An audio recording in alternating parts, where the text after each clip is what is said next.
All right, welcome everybody. So we have a new user here. This is for Serpens 3, and we're going to be creating a very basic add-on. And I've got a new community member. His name's Chris, and he's got an idea for a very simple add-on. He actually didn't know about Serpens yesterday, and I was telling him that we could probably make this work. So he obliged and went out and got Serpens, and he wants to be able to figure out how to build his add-on. So Chris, just going to introduce you real quick. Tell us what you're looking to do, and let's see if we can get you helped out today. Hi there. It's a pleasure to be here. So, here's my problem.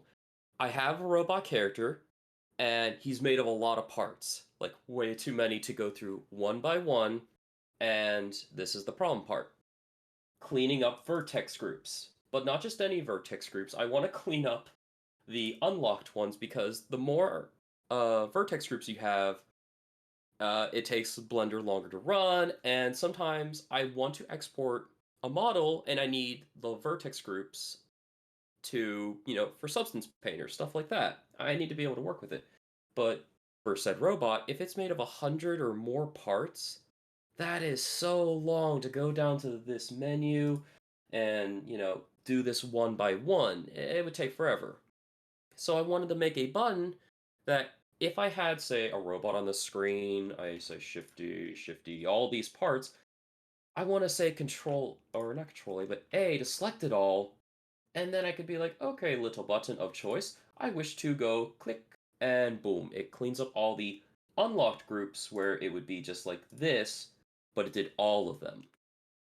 Because if I look at these, like that one still has its unlocked, this one still has its unlocked, this one doesn't because it was the last in the chain. It's not like life breaking or game breaking or anything like that. It's just tedious and Yeah, it's just needs. inconvenient, right? I mean, if I have a Yeah, thousand parts, I don't want to click through all 1,000 parts and y- manually come in here and delete all unlocked for hits groups over and over again. That's 4,000 clicks. yeah. So yesterday I wanted to learn coding, so I tried to learn on my own, and I went up to the edit. I went into preferences, and I wanted to learn the scripting so I could make my own button. So I went to the interface and learned through Blender's documents that, okay, I just need to turn on like developers extras and the Python tooltips so I could look at the script of the button itself. So, once I turned those on, I left out of that and then I went into scripting, this little tab at the top here. And at first I was like, okay, I'm making a new script. I need to click new. So I hit the new and I just said all unlocked tester. Something simple so I could, start working on something, give myself a goal to go for, and remind myself along the way. I then went over to the sidebar here, made sure I was in the uh, object data properties, and I would come into the menu. I would hover over the function I want, which is in this case delete all unlocked groups, and because of the buttons turned on in interface, I could right click this and copy Python command.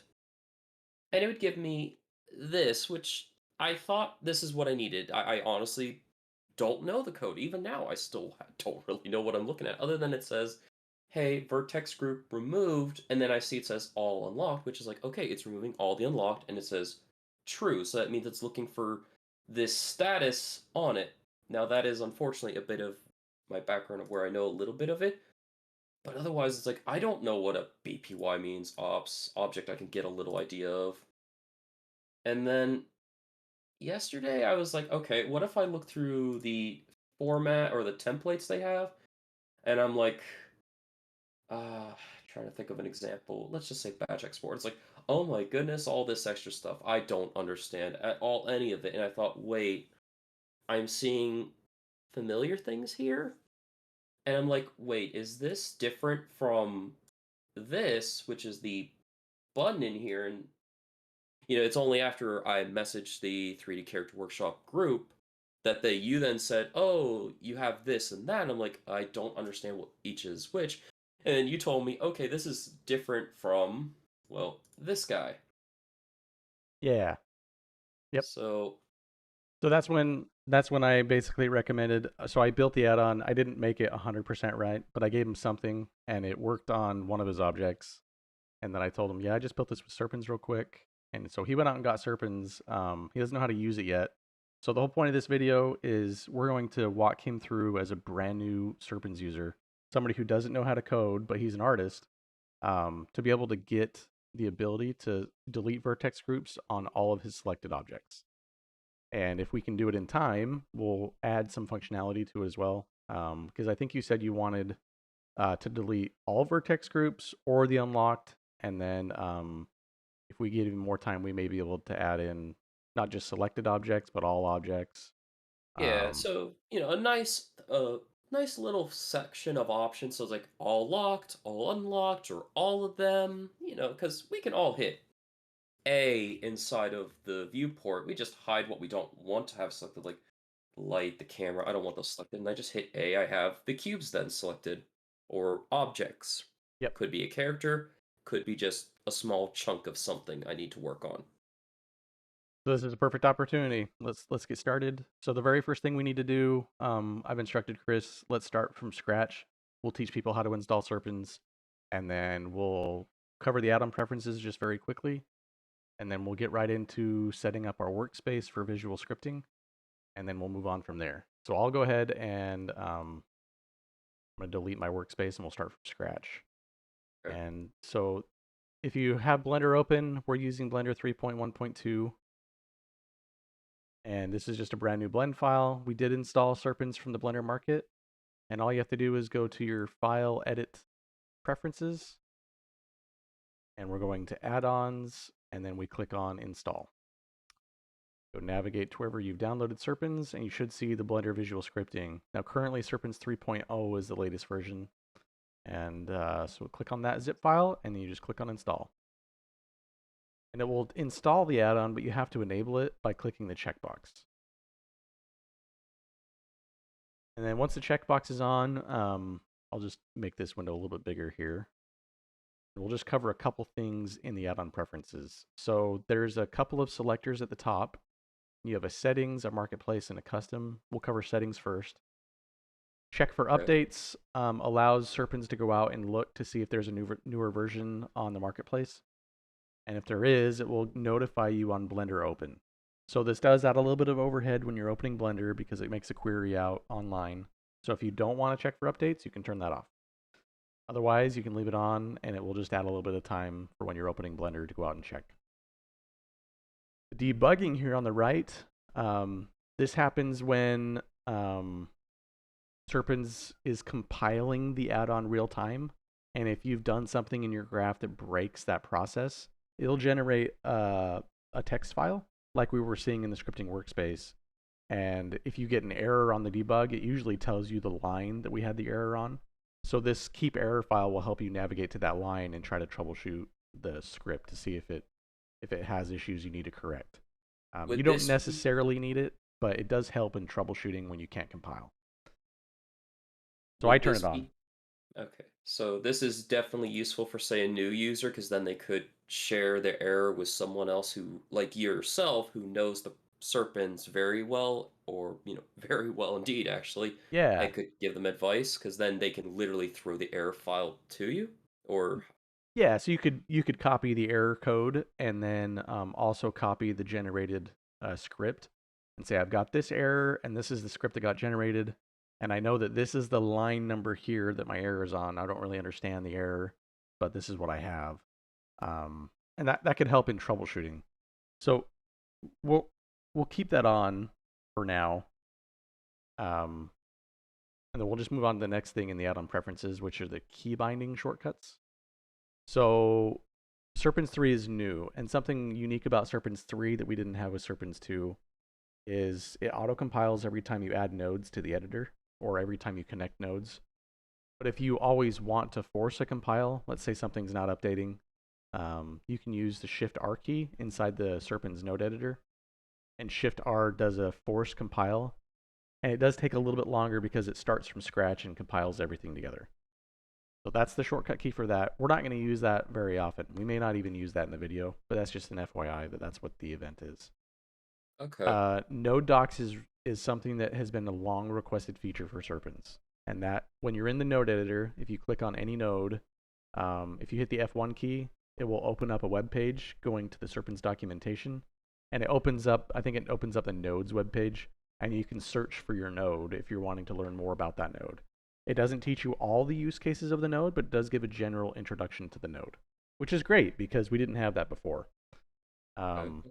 so F1 is really handy in the node editor, and then the add property node is Shift V, and we'll use that often. It's not Control V, but Serpens does its own style of copying information, and you paste that information using Shift V.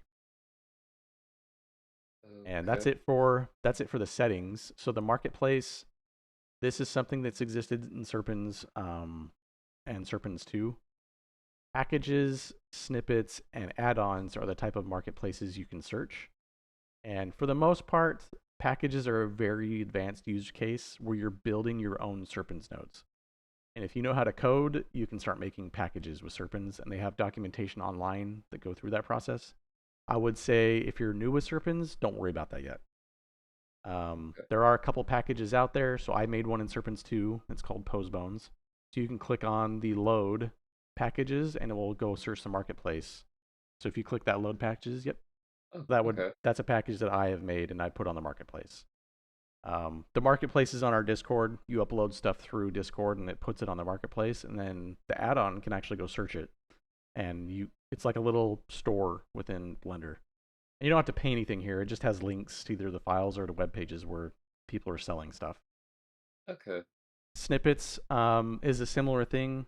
It's they're like custom functions that Oh, people have made, and mostly it's Serpens 2 stuff that's out. We're still working on snippets for Serpens 3, so we won't cover that today. But add-ons is a pretty good one. So when you click on add-ons and load add-ons, these are all the add-ons that the community has made, and they're released enable. You can install the add-on and make Blender more usable. Now, some of them have a paid cost, and when you click on the button, it will take you to a link. So like this Node++, I'd click on this, and it opens a web page to somebody's Gumroad. ooh, But this is a way for the community to either share content or advertise their stuff within Serpens, which is nice. The Blenders put a lot of work into making it community friendly. So we don't really need to worry too much about that in this video. This is just an introduction to the sections here. Now at the top, there's also a custom section. And if you click on custom, it's going to basically have nothing on it. And this is a dedicated section when you're building your own add-on preferences. Your add-on preferences will show up here while you're working on it. And when you export your add-on, they'll be with the add-on when you install it. But as you're working and building it, they're going to show up here. And we probably don't need an add-on preferences for your simple add-on, so we don't need to worry about any of this. This is just an introduction to the stuff on the menu. okay. I admit the custom one is a little confusing to me at the moment, so Yeah, so I mean, like if I open up my node helpers add-on here on my screen, if you can see it, I I have can an see add-on it. preferences here, and I built all these key maps into one of my add-ons. So Oh, as I was working on my add-on, all of this content would have shown up inside this custom menu just while I was developing it. And then okay. when the add-on got released, it would release with my add-on, and it wouldn't show up here anymore. It would transfer into my add-on. So it's a user-friendly way of developing your add-on preferences. Otherwise, there's not really a way for you to do it inside of Serpent. Okay. That's more advanced. We won't cover that today, but hopefully that Okay. makes a little bit more sense. Yeah. So once we have Serpens installed, like you've already shared, interface and user tooltips, Python tooltips, And developer developer, extras. these are great to have on, and we're going to use Python tooltips often when we develop add-ons. So if you don't have these on, I would definitely recommend turning them on, and then saving your preferences if you don't have autosave on. And you can click on auto or save preferences down this little burger menu. There's a little save preferences. Mostly, if you have autosave, it should automatically save them, so you shouldn't Yeah. have to worry about it. Okay, and that's all we need to do in the preferences for now. So we've installed Serpens and enabled it, and now we need to make a workspace for Serpens. And so I just click on the scripting workspace. And let's say somebody doesn't even have the scripting workspace. I'm just going to delete it. And we'll start at my latest one is my compositing. So I can click this little plus icon at the top right to add a workspace. And there's a Blender app template section. And inside of here, there is a scripting workspace. And then I'll make a default Blender scripting workspace. You can go So ahead and add that. what if I don't have Blender app scripting works or that Blender app menu? Because, for example, I don't have that. I just have general 2D animation, sculpting, VFX, and Oh video yeah, editing. okay. That's strange. I wonder Yeah, how I because got that. Yeah, so general I is fine. General's got the same thing. General scripting. They should be the same workspace. okay. Good catch. Thank you. And So once you have the scripting workspace, if you didn't have one, I would definitely add a default one, and then I add another one for Serpens. So I just go to general and add in a second one. So I've got scripting and scripting.01. And then I can change the name of this, and you can just call it Serpens if you want. is there a way to save this tab or this new, space that's been created so I don't have to keep recreating it every time I open it? Or is this Yeah. So the way I do it is I would close Blender out before I do this. I've installed Serpens and it's good to go. I would close Blender or just open up a new file. Make sure you okay? save any work before you lose it. So I have my default file that opens up with Blender, Okay. and then you would make that workspace. Yeah, go ahead and don't save changes. This is like the file that opens with Blender whenever you open it. Okay. And your workspace should still have Serpens on it as of right now. No, it does not. Okay, go ahead and click on the plus icon and add it. Okay. I go to scripting. I have that up now. And I am going to name it Serpens. Okay. And then we're And going to change the actual workspace here in the middle. If you at the very top left here, we have this editor type. yeah. And as long as you've installed Serpens, you'll see a new type of editor, and it's called the Visual Scripting Editor. Yep, I can see that. And once you've changed that workspace, um, the only thing I do is I bring over, and you've already got this on yours, but I just make another little split here. And I like to put my outliner in my properties because I access these often. You've already got yours, but Yeah. mine didn't come when I added the workspace. So as long as I have this set up, this is the workspace the way I like to see it. There's only one more thing that I do to change. I will squeeze down my little info workspace, and I Yeah. squeeze down my console for when I don't need it. And Okay. whenever I need it, I just bring it up. But I squeeze this down, and I split this workspace one more time. And I make one more workspace in here that's called the preferences editor. Oh boy. And that did not like me doing that. It decided to just get rid of it, so I'm trying to Oh figure no, out how yeah, to you're make fine. a quick split. Fix that back up. Okay. And Beautiful. you put in, what was it called again? Preferences. It's in the right side on the bottom. Yep. Got it. Okay. And this is how I use Serpens. Or anytime I'm starting a new file, this is what I would do for my file. And if you'd like, if you don't always want to have to push the new button, you could start by clicking new and starting out a basic add-on tree. It doesn't change anything, but now you have an add-on that you can start working in. So you Okay. don't have to click that button every time you open Blender. So now we've got a new add-on and we have the tutorial available if we want to go through the tutorial. We're not going to do that today, Okay. but I recommend if you've never done it, it's good to go through the tutorial once. But this is a workspace and this is a good default setup. So I would go back to my layout screen at the top left there. Layout screen. Okay, I'm on the layout screen. So this is my layout workspace, and I have everything set up the way I want it. I'm ready to save my default file. So you go to File, File. then Defaults, Okay. and you save startup file. And what that does is it replaces your previous startup file with this file, and every time you open Blender, you're going to have that workspace installed. Okay. That make sense? Yeah. So we've just updated our workspace basically on default. So you can close Blender and reopen it, and it should it should open up to this workspace, and I'll just prove that it does on my screen. So Okay. close, don't save, and I'm just going to reopen Blender. I should see Sweet. my Serpens tab still available.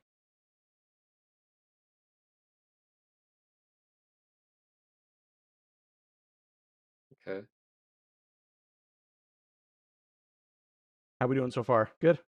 So far, so good. I opened it back up, and I noticed it kind of held onto the camera the default is saved as well, which is That's right. interesting. It's good and interesting, which means if I want to set up at the camera's point of view for a start, that might be interesting to do. But it's Yeah. fine as is. That's cool. It just gives me ideas like, I could save that for opening a quick file up if I make a, for example, starting file for an animation. If I know, hey, I want this camera, I want this always available, like a turntable camera. Oh, now I'm just thinking.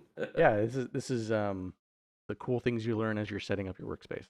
It will Yeah. save everything in every workspace, all the camera views. It saves all of the workspaces and how they're viewed. Oh yeah. So Even yeah, it's saving default files is great. It can also be a little bit dangerous because if you save over like a stable one and you didn't mean to, then you lost the previous one. So there's also a load factory settings, and that will clear everything. You'll lose everything. all So good. there is a way to get that default file if you need to, and there are YouTube videos on that. We won't cover that today. But yeah, All good. we're ready to start coding in Serpens. And I've built just a basic file on my end. It's just got a couple of different objects in here. And I can give this to you if you'd like, or you can just watch my screen. It's pretty much the same as your file that you've got there. Yeah. But basically, I've got a varying amount of different objects. Some of them are meshes, and some of them are not.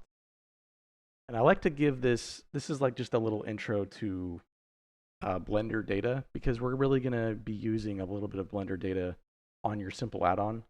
And I'd like to drive this point home before we try navigating in Serpens. Okay. So if you watch my screen, I've got Yeah. four Suzannes, a text, a Bezier circle, a light, and a camera.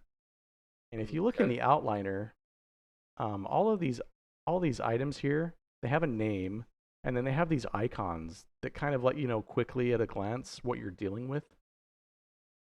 And we call all of these things in the outliner, we call these objects when they have this like orange colored icon. And when you open them up, you have the exact same name, it seems like, but with a different icon. And I can open up all these objects. They all have like a unique icon that's like a teal colored green. Yeah. And the difference between these two things is one is an object and the other one is object data. And Okay. an object in the simplest term, I like to show it visually.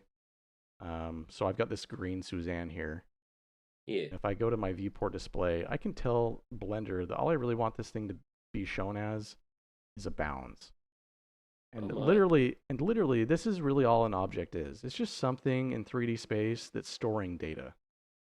And some objects store mesh data, some objects store light data, some objects store text data, some objects store camera data. But at the end of the day, an object is just a container to hold something.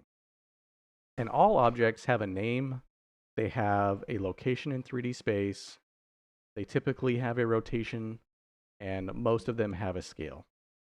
They're all going to share that property. Like curves can share the scale property, text can share the scale property. Nice. Snappy. Yeah, but the problem is you start getting into object data, which is these other icons here. And when I click on an object in my 3D viewport, you'll notice this properties workspace editor. We have a little tab here that's called the object data properties tab. And Yeah. that icon changes every time I select a unique type of object. And you'll notice that the stuff inside is all very context sensitive. That means that when I click on it, the menu changes, the properties change, all of the stuff that I can do with that object completely changes. And So we access this data a lot when we develop add-ons. Yeah, go ahead. You have a question? So is that why if you go to like one of the Suzannes, for an example, Yeah. and you're going to the vertex groups, Is that why instead of showing what would be normally script, it's showing, like, yeah, like even that little bit of information compared to like the pages of it, like long pages of script or the multiple lines of script. It's just that little bit because it's just calling upon an actual script from somewhere else.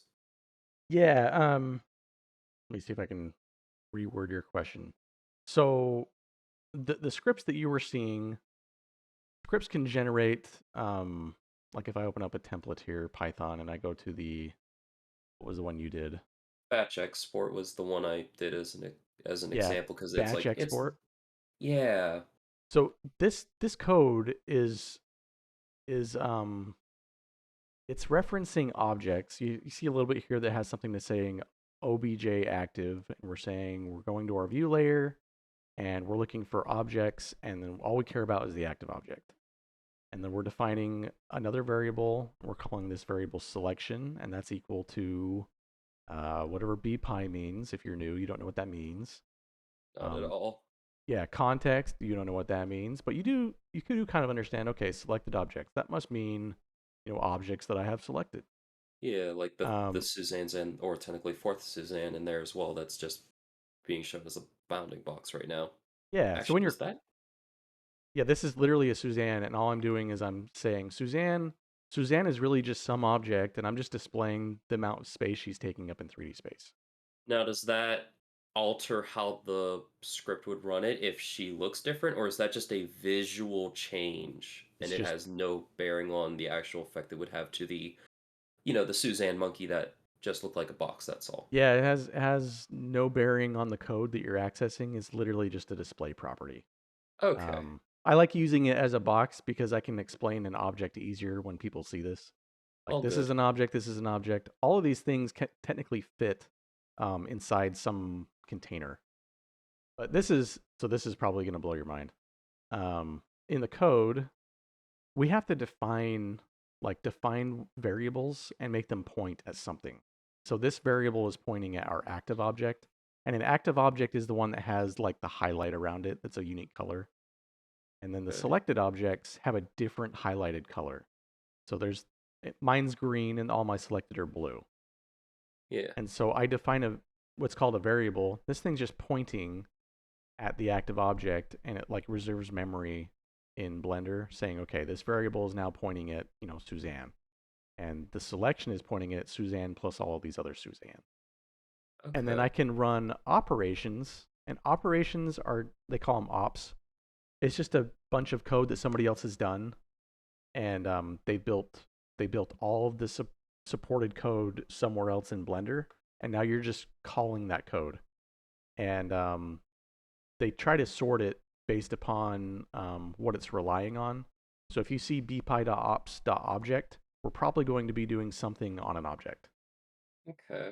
Um, but this is like we're doing an entire method of things here where we're defining objects, we're running an operation, and then we're going in using a for loop across our selection variable, and we're going to go do something for each object in that selection.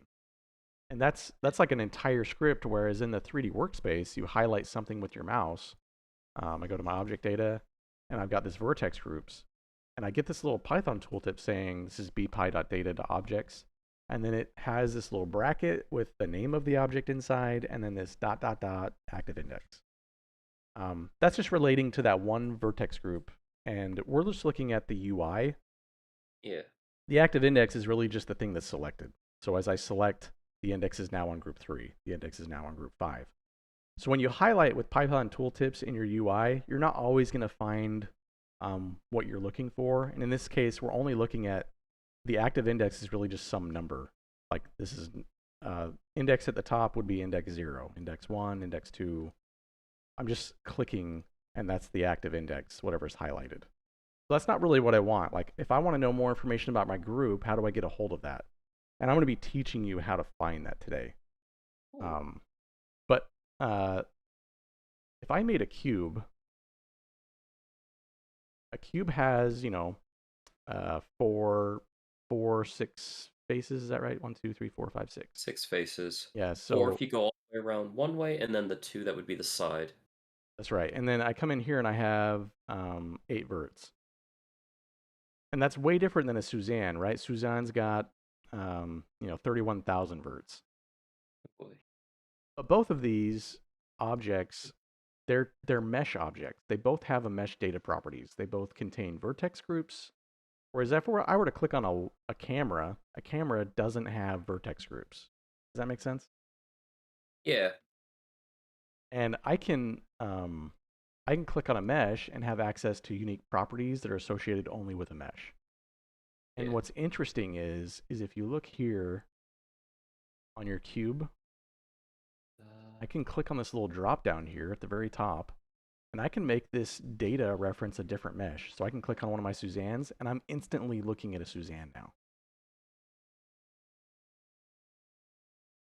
I could add in a cone and make it reference that cone.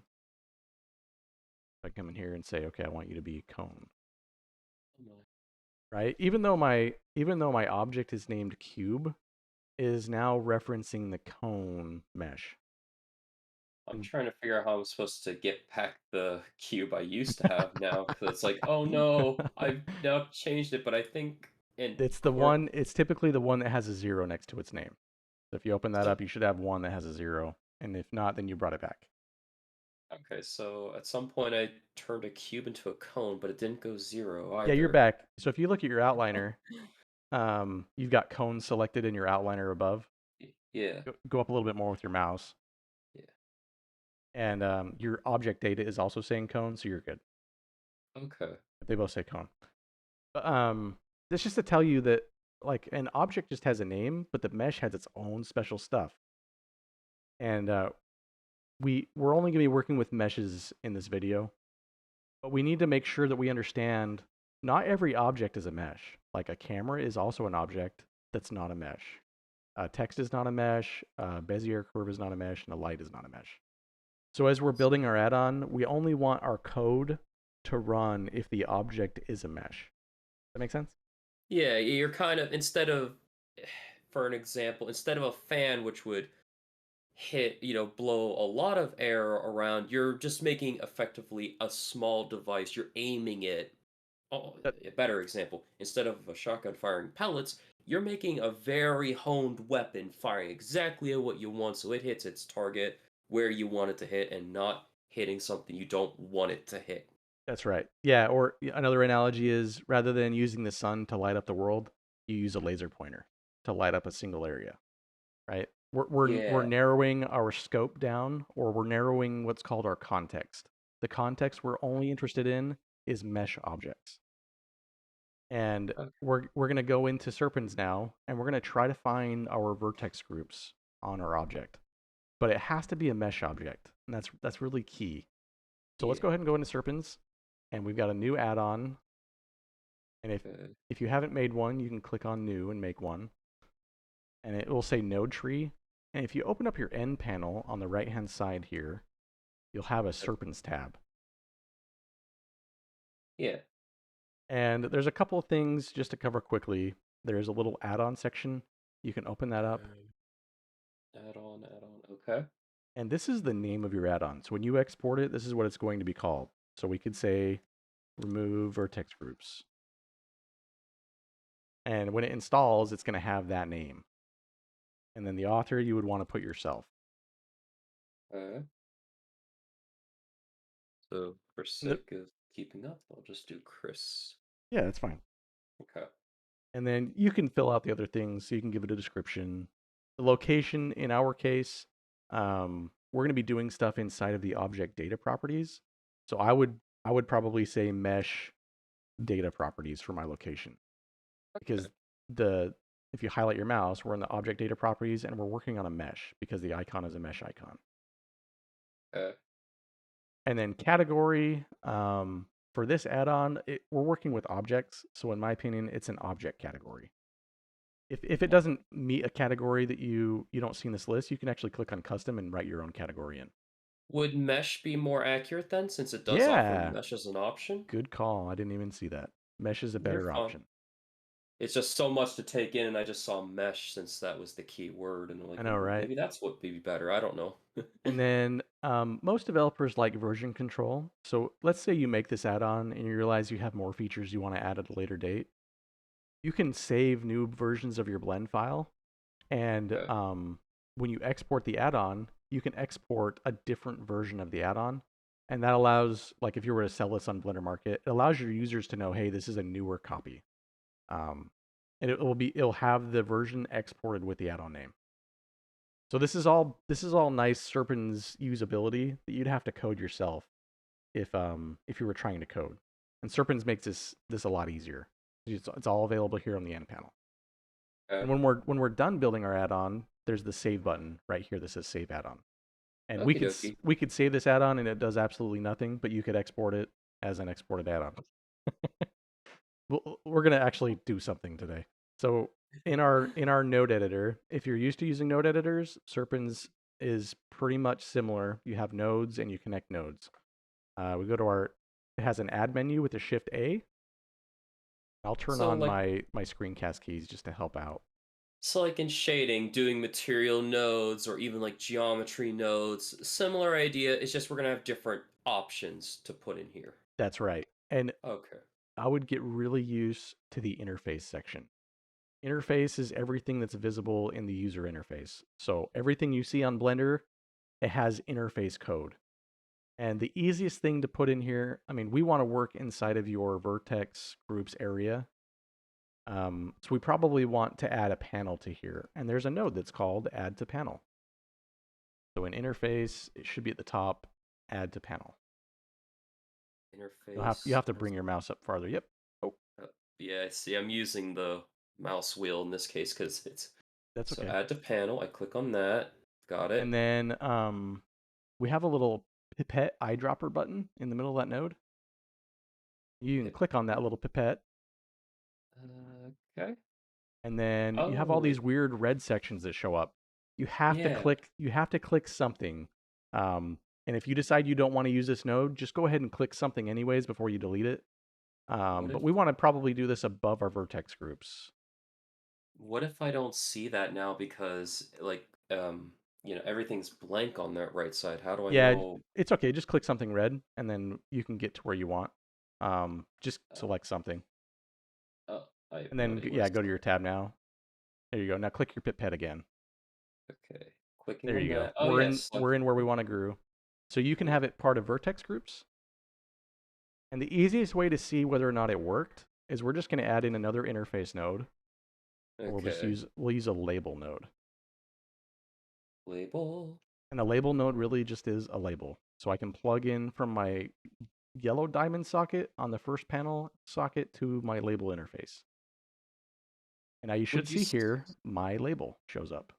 Yeah, okay. And Would you you can start typing say in here. You should see that label change. uh okay. Okay. There you go. There's your add-on. Let's go ahead and export. Oh, sweet. This will do everything. That's right.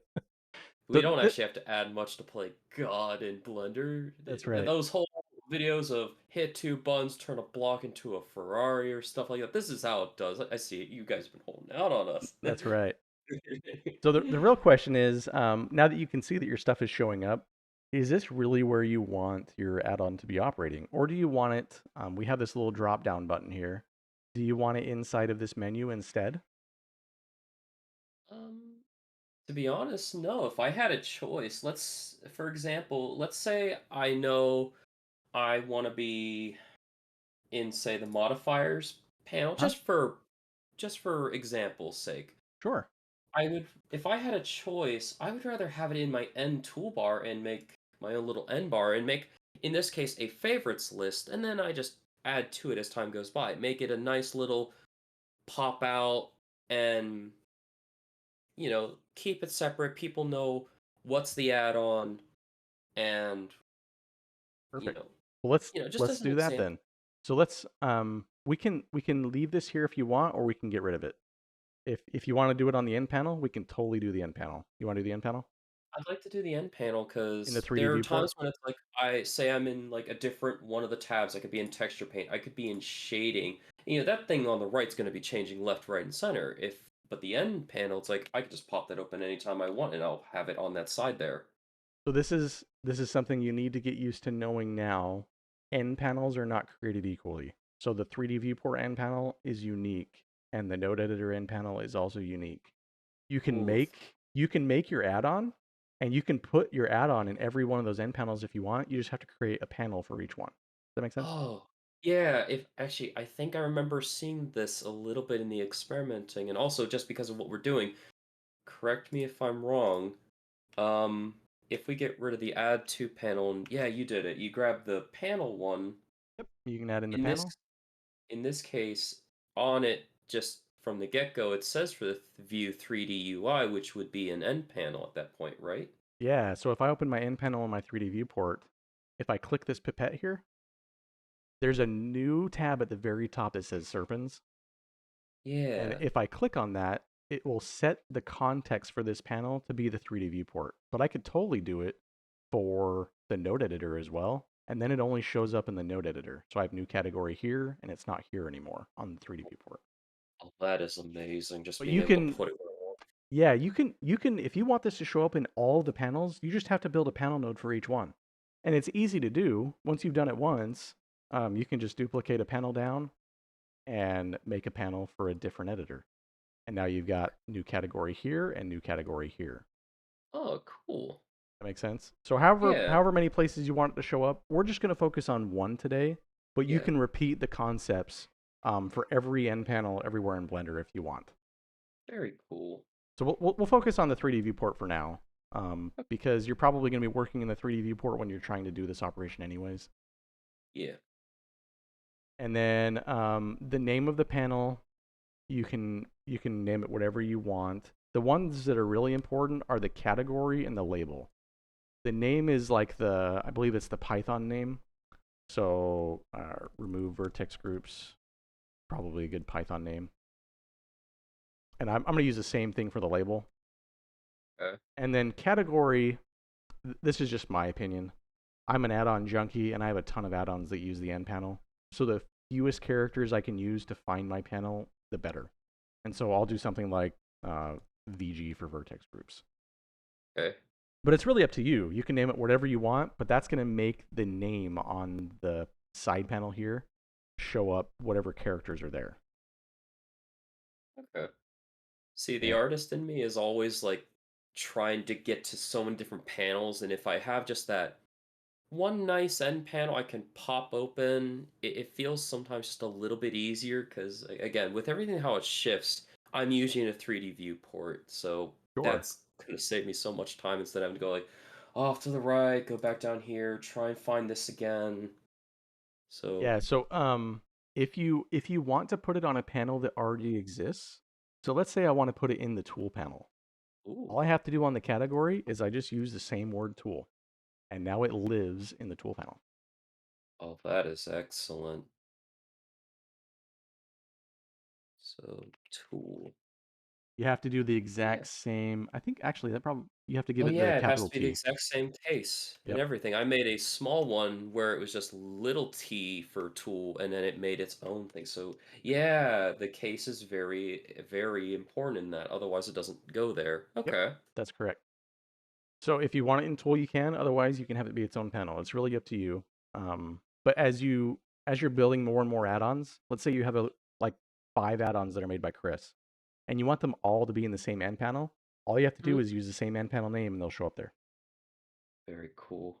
In fact, I think I'm gonna do that just because. Yeah. Okay. Yeah. So for Cool. mine, I'll do blanchsb, and Yeah. then the label is the thing that shows up when you click on the panel. Okay. I have remove vertex groups, so I can put remove vertex groups too, and it's live updating. Oh, oh dear. Yep. That's what it's. Whoopee. Yeah, I Oh accidentally no, grabbed. it's Yeah. okay. There you go. I was Some trying to make the views a little easier to work with, and yeah, I mean, I messed up the That's the okay. screen just a little. So Yeah, it's yeah, all right. Okay, so we've got our panel, and then you can plug that label in again, and now you've got a label inside the panel. So when you click on Chris, you should see that Okay. label there. Yep. Yeah. To remove vertex groups and Chris. So we know that we definitely want a button that's in your add-on, and a button, in the simplest terms, when you click on a button, you're going to run an operator in Blender, and that's going to call the bpy ops something. And you can Okay. either make your own operators or you can copy operators in Blender. So in this case, we're just going to start simple. It's always best to, when you're building your add-on, just like when you're modeling something, you do a blockout. With coding, it's the same exact theory. We're going to block out our add-on functionality. We're going to do one object first and then try to make it work on multiple objects. Gotcha. So in your mesh properties here, Sure. we've got I've got a couple of vertex groups that are locked and a couple that aren't locked. Yeah. And I have the operator here.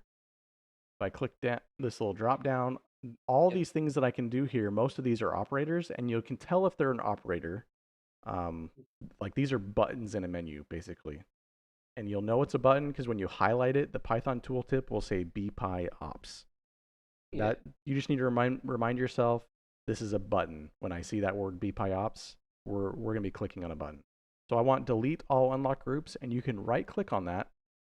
And if you have Serpens installed, there is a new option that says get Serpens operator. Oh, okay. Yeah, I see it. And So I that's click going to that. copy it to the Serpens clipboard, and you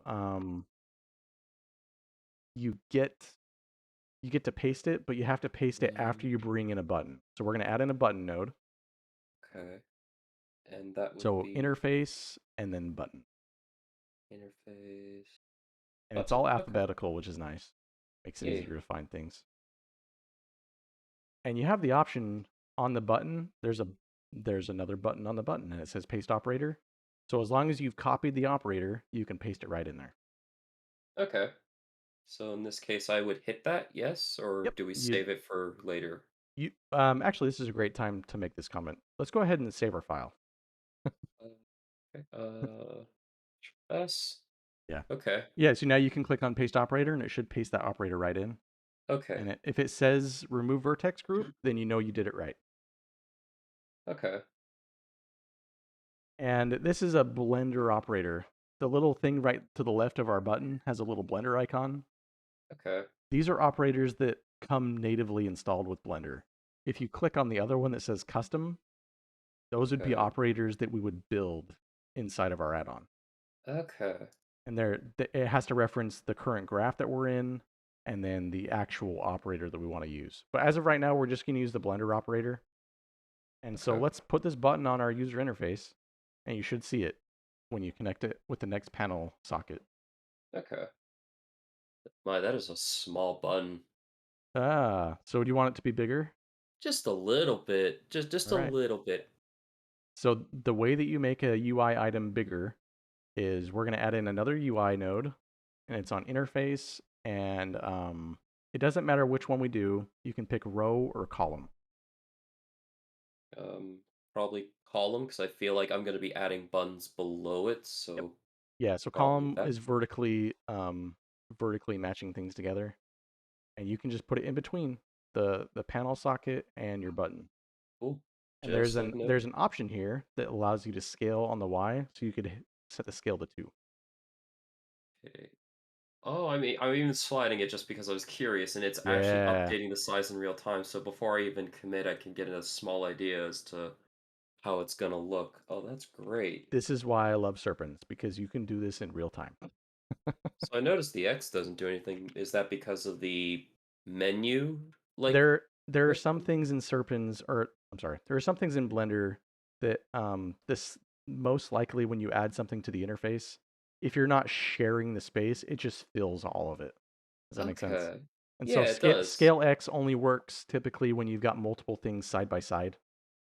You'd scale them, or if they're not taking up the full space, there are some UI items that don't take up the full space, so you could scale them in the X direction. Now, I a get. button does take up the full space. I think if you do, yeah, I think it always takes the full space, and there's not much you can do about that. It just does. Now, Oh if no, you that's perfectly fine. I was just curious to know what the X does if it's not doing anything to it. Like, is that a hidden function? I wasn't trying to be a pain. Sorry about No, that. yeah, that's okay. It works in some scenarios and it doesn't in others. But you did want the button to be bigger, and so Yeah. because it fills the X space, you don't need to worry about X. But you do want it to fill out the Y space. So that's when you would use scale Y. And Okay. then, as you can tell, you're already making a label. So I want this one to say remove vertex group.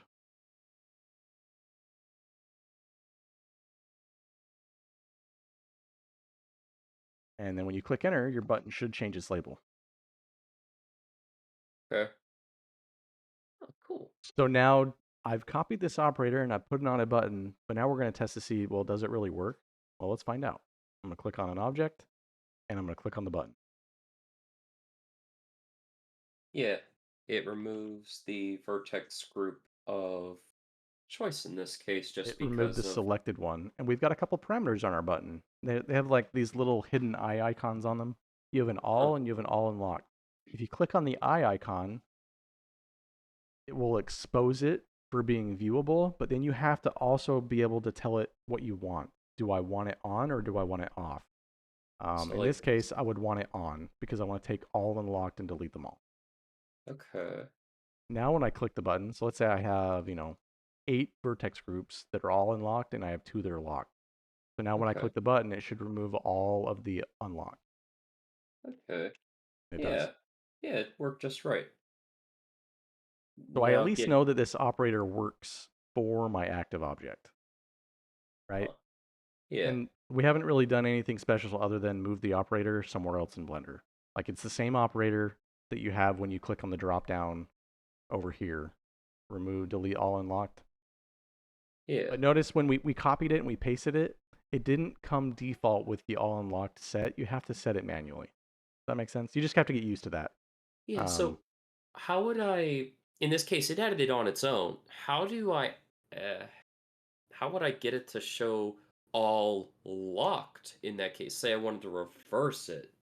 Yeah, so in that case, Blender doesn't have an operation for that. But what we could do is we can code that ourselves if we wanted.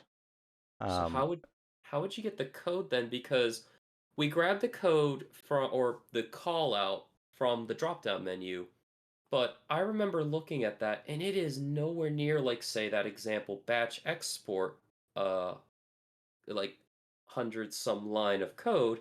It was just that one string, like what we're seeing as that example right there, just while you're hovering over the word all unlocked. yeah, It shows that itty bit, not the actual script. So how do we get yeah. to that So script?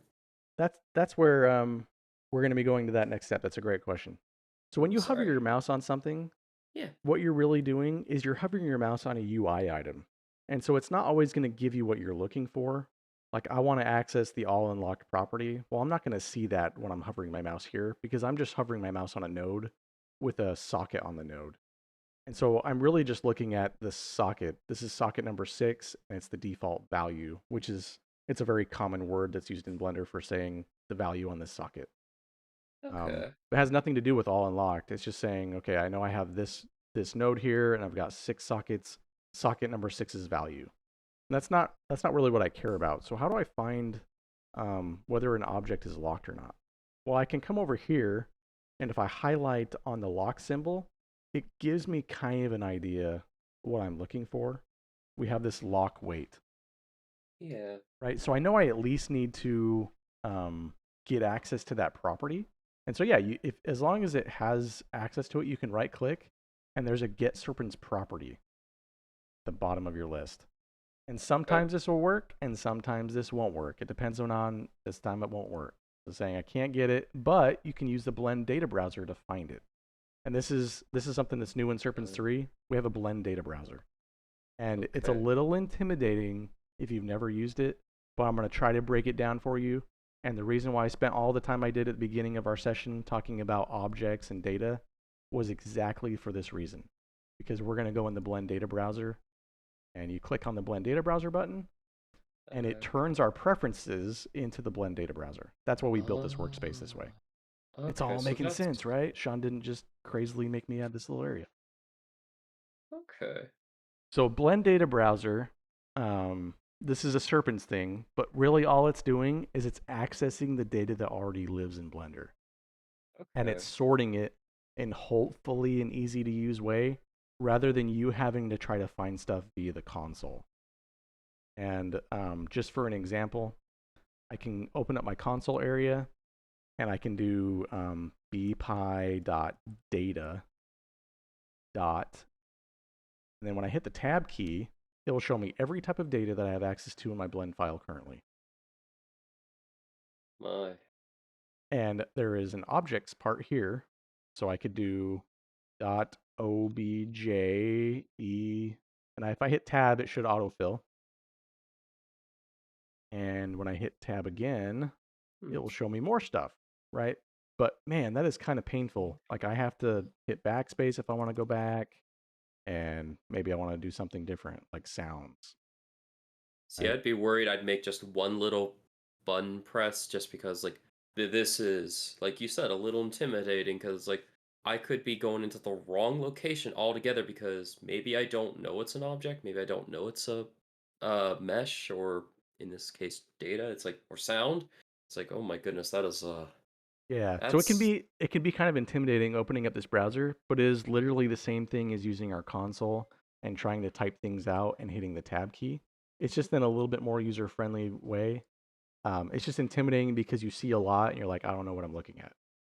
So we're gonna start. We're gonna start over here on the source section on the left okay. and click on data.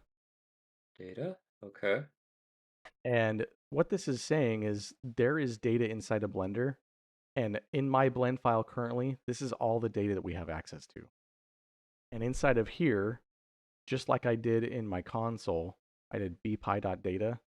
There should be an objects option to find in here, and it's all it's alphabetized, so I can scroll down until I find objects. okay, And if I just wanted it to not be so intimidating, there's a little filter on the left here. And I could come in okay, here and I could type in the word obj or objects. It makes my okay, list much more manageable. Now, when I open this up, these are all the objects in my current scene. okay. And it's kind of like using the outliner, right? I've got Yeah. access to my objects in my scene. And when you open up your objects, you have object data. Well, the same thing over here on the left in the Blender data browser. I've got this cube. So when I select the cube, I can see it says cube. I can go and look for cube down in my Blender data browser. And when I open it up, you'll see a bunch of stuff. But one of those things should say data and then mesh. Yeah. And I'm going to just, there's these little filter icons. So next to the word cube here, I can filter and just type in the word data to make this less intimidating. So, so you clicked on the Yep. word And cube. The yep, you just type in data okay. and then click away. And now it's a little bit less intimidating. I've just got, if you, the one right next to cube says data. Oh, okay. Yeah. Yep. It removed the other menus. I was like, what did It it removed change? I everything was else. not sure. Yeah, so like these little arrows, it's like we're diving into deeper levels of Yeah. Blender data. Yeah. So Or like a cube, folder structure. yeah, it's exactly like a folder structure. That's a great way of saying it. So I'm only concerned about inside of cube anything that says data. So I've got this data mesh and then a couple of properties and some functions. Um, Inside of data mesh, we should have access, just like this is the data properties, we should have access to vertex groups. So would it be possible then to click on the word or the little pin icon next to data mesh and say vertex? Would that Yep. help us get Yeah. to Let's it try it. faster? Yeah, let's try vertex and see what shows up. 'Cause, uh, hmm, So unpar- I don't see vertex groups. Interesting. Let's clear that filter. Can we see it? maybe the word groups by itself will do the trick. I'll try that. Use mirror. Nope, it doesn't even show it for that. Interesting. So let's clear our filter. Yeah. Uh, Objects.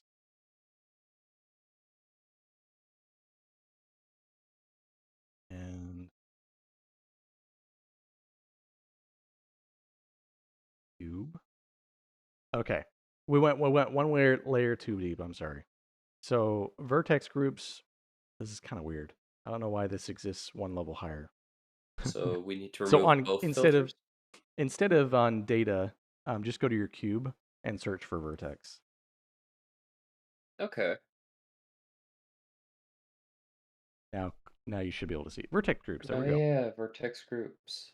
Oh So yeah, this it one, even shows them all. yeah, this one lives outside of data. I don't know why Blender decided to do that because technically it's part of the mesh data. But oh, vertex groups might exist for other things like curves.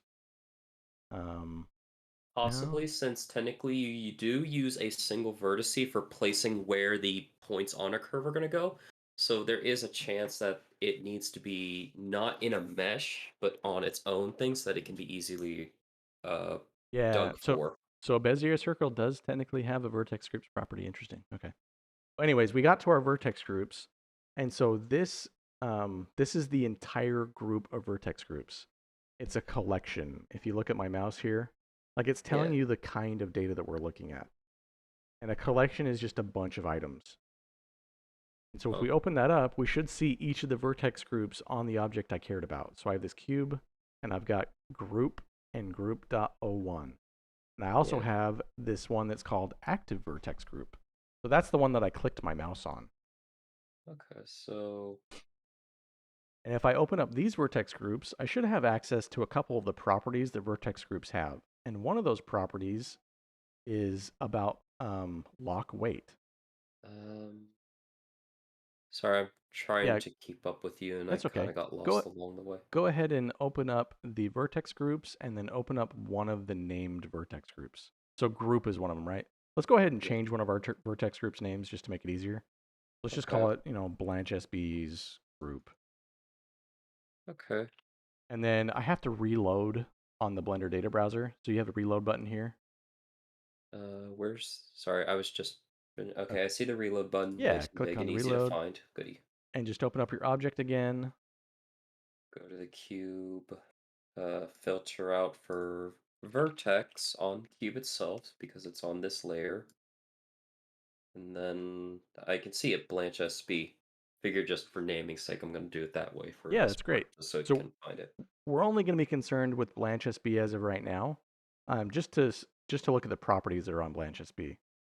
So Okay. blanchsb vertex group is going to have the exact same list of properties as all of the other groups. So group one, they have the exact same list, but they'll have different values, and I can show that. So we're going to say blanch group is locked, and the Okay. group.01 is going to be unlocked. Okay. And let's just say um, we want to access that locked weight property because when I highlight my mouse on it over on the right hand side, I can tell that this property, it has an ending that says lock weight. So I should be able to Yeah. see lock weight over my Blender data browser, and I Oh, do. so I think I know where you're going with this, but I want to see what you say because this is Yeah, getting exciting. yeah, it's getting exciting, right? We're going to be building our own operator. So I need to be able to access this information because the Blender operator is also accessing that information. So we need to access this property. And this is called a Boolean property. It only has two states, on and off, and that's a Boolean. So when I click on this icon, it's either locked or it's unlocked. There's only two states it can be. Yeah. And so that's all a Boolean is. Is it true or is it false? And so you can click on this little copy data path button next to lock weight. Next to Lockway, and Yep. we're doing Blanche SB for the first, or is it Group Yep. 1? We're doing Blanch SB. Okay, so So click on that. And copy. all I'm going to do, I'm going to bring this down a little bit because I don't need it for a minute. Okay, And this is when you're going to use the Shift V hotkey. Shift V. Okay. You've now pasted in that copied data path. And if you make this a little bit wider on the Uh, node, yeah. you can see that it's coming from an object cube and it's coming from the vertex group, Blanch SB group. Hmm. And what do I do with this now? Well, if I want to put this property on the UI, I can totally do that. So in order to do that, there's an interface node, and it says display property. So Shift Shift A, A, interface, display property, and then and we can put it right with this column node. We'll make it vertically right below. Click on the okay, little interface here.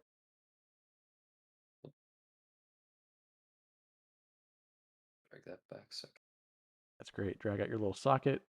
So there's a rule with Serpens. Anytime you have yellow sockets, they absolutely have to connect to other yellow sockets. And they have a diamond icon, which is really special. You can't Okay. connect yellow diamonds to anything else except for yellow diamonds. The only other diamond socket shape is a white diamond, and we'll get into that in just a minute. But Oh, as long as it's a diamond or like a clear diamond where it's not yet made, hmm, um, they'll work. Just don't try to connect a yellow diamond to anything else because gotcha. Serpens wasn't designed to make that data match anything but interface items. Gotcha. It's not like materials where you can kind of put in a shader to RGB. This is very, very selective, though. Yeah, It's I very mean picky. materials don't let you. I mean, you technically can do this, but you're not usually going to be plugging a color directly into a shader output, right? You need to you need to plug a color into a color input and then it converts it to a shader. Um, it's kind of like that. Where there are a couple things you can plug into color, but not all of them work. Does that Gotcha. make sense? Yeah, it's just like that. It can be very selective, and Yeah, it can that's be one of those super selective selective. nodes. And Serpens is selective on its UI. So UI, that's why there's an add menu and everything in interface. All these things go together, but they don't play nice with anybody else with their yellow sockets. So as Okay. long as you're plugging yellow sockets into yellow sockets, you're good to go. Okie dokie. And Serpens works from left to right, just like a node would. Some nodes only start. They're like starting nodes, so a panel is a starting node, whereas a column is a node that goes in between things. And these buttons, labels, and display property nodes, they're ending nodes. Like you don't move past them, right? They don't have anything going out the right side. Okay, I get you. Yeah, so a display property, I'm not going to do anything after display property. I'm just going to display something. So when you clicked on display property and plugged it in, you should see on your UI no property connected. Yeah, So we need to connect in a property so that we have this lock weight property that we copied, and it has a teal socket, and the yeah. teal color that is a color representing properties. And Okay, so you can plug that property into this property that says no data, and you should see a little checkbox show up in your UI now. okay. And as you check that checkbox on and off, you should be able to see on the right hand side of your screen that blanchsb locking and Oh, unlocking. okay. Holy crap! I'm finally coding, right? So I am you're smart. accessing you're accessing that information on that one vertex group.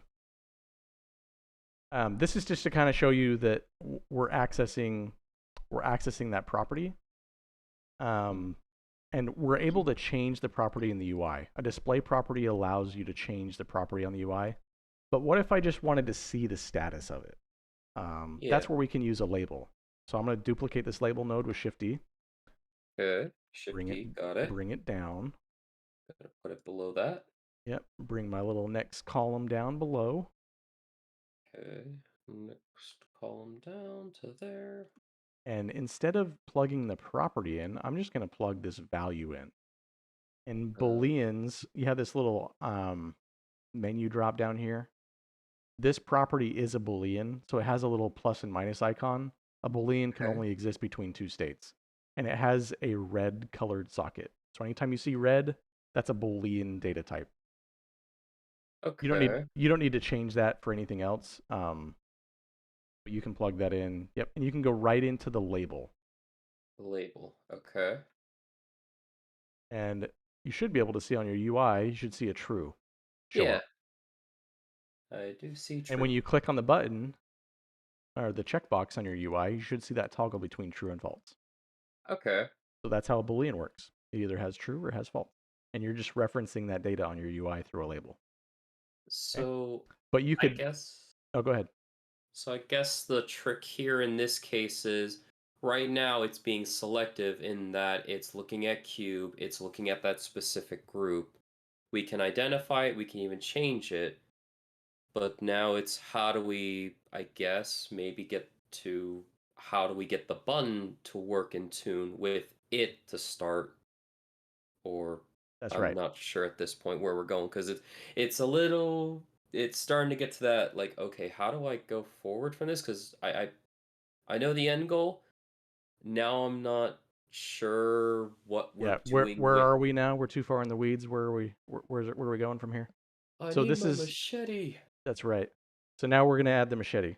So the blender operator doesn't have the ability to remove locked vertex groups. It only has the ability to remove unlocked. So we're going to make our own operator instead. And the nice thing about this is the operator allows you to just remove a single vertex group, right? If I turned off all unlocked on my button that I currently have, Yeah, and then I push the button, it just removes the selected one. I'm pretty sure. Let's try it. Yeah, it just removed the selected one, right? yeah. So It we didn't can. care if it was locked or unlocked. It didn't care if it was locked or unlocked. But there's also another operator, and there are these two buttons here. I could use this minus button, and it removes the vertex group also, right? Yeah. And it's the exact same operator, to be honest, as the one that was here. It just has a different property enabled. Now there is, we're going to code our own operator now. And so we're going to make our own button. And so we don't need this display property. We can get rid of those two. We want to keep our property though. And Okay. we're going to make this instead of remove vertex group, we're going to click on the little blender icon and we're going to go down to custom. Okay. And it should show you if you make that node wider. Uh, okay. Node tree. Node tree Okay. is the current graph that we're in. Oh, So up okay. here in the Serpens end panel, I've got node tree. So if I labeled this as, my add-on, you should see Okay. that that's this graph. My oh. So it shows up there on the button, but Yep. where is it changing it? Other than that, I It, guess. the button needs to go and find a node graph where an operator has been built. We haven't built an operator though. So if you were to Oh. click this little area here, it's blank on the Okay. right of my add-on. So Okay. we need to make a custom operator first, and that's where we're going next. So we're getting to your question. So then the add menu, I'm there's a sorry, I was program. just getting a little lost this all because it was Yeah, that's getting okay. kind of confusing. So we're going to go into our program here, and we're going to go into operator. Program, operator. Okay. So this is now, and we'll just name this, Chris's operator.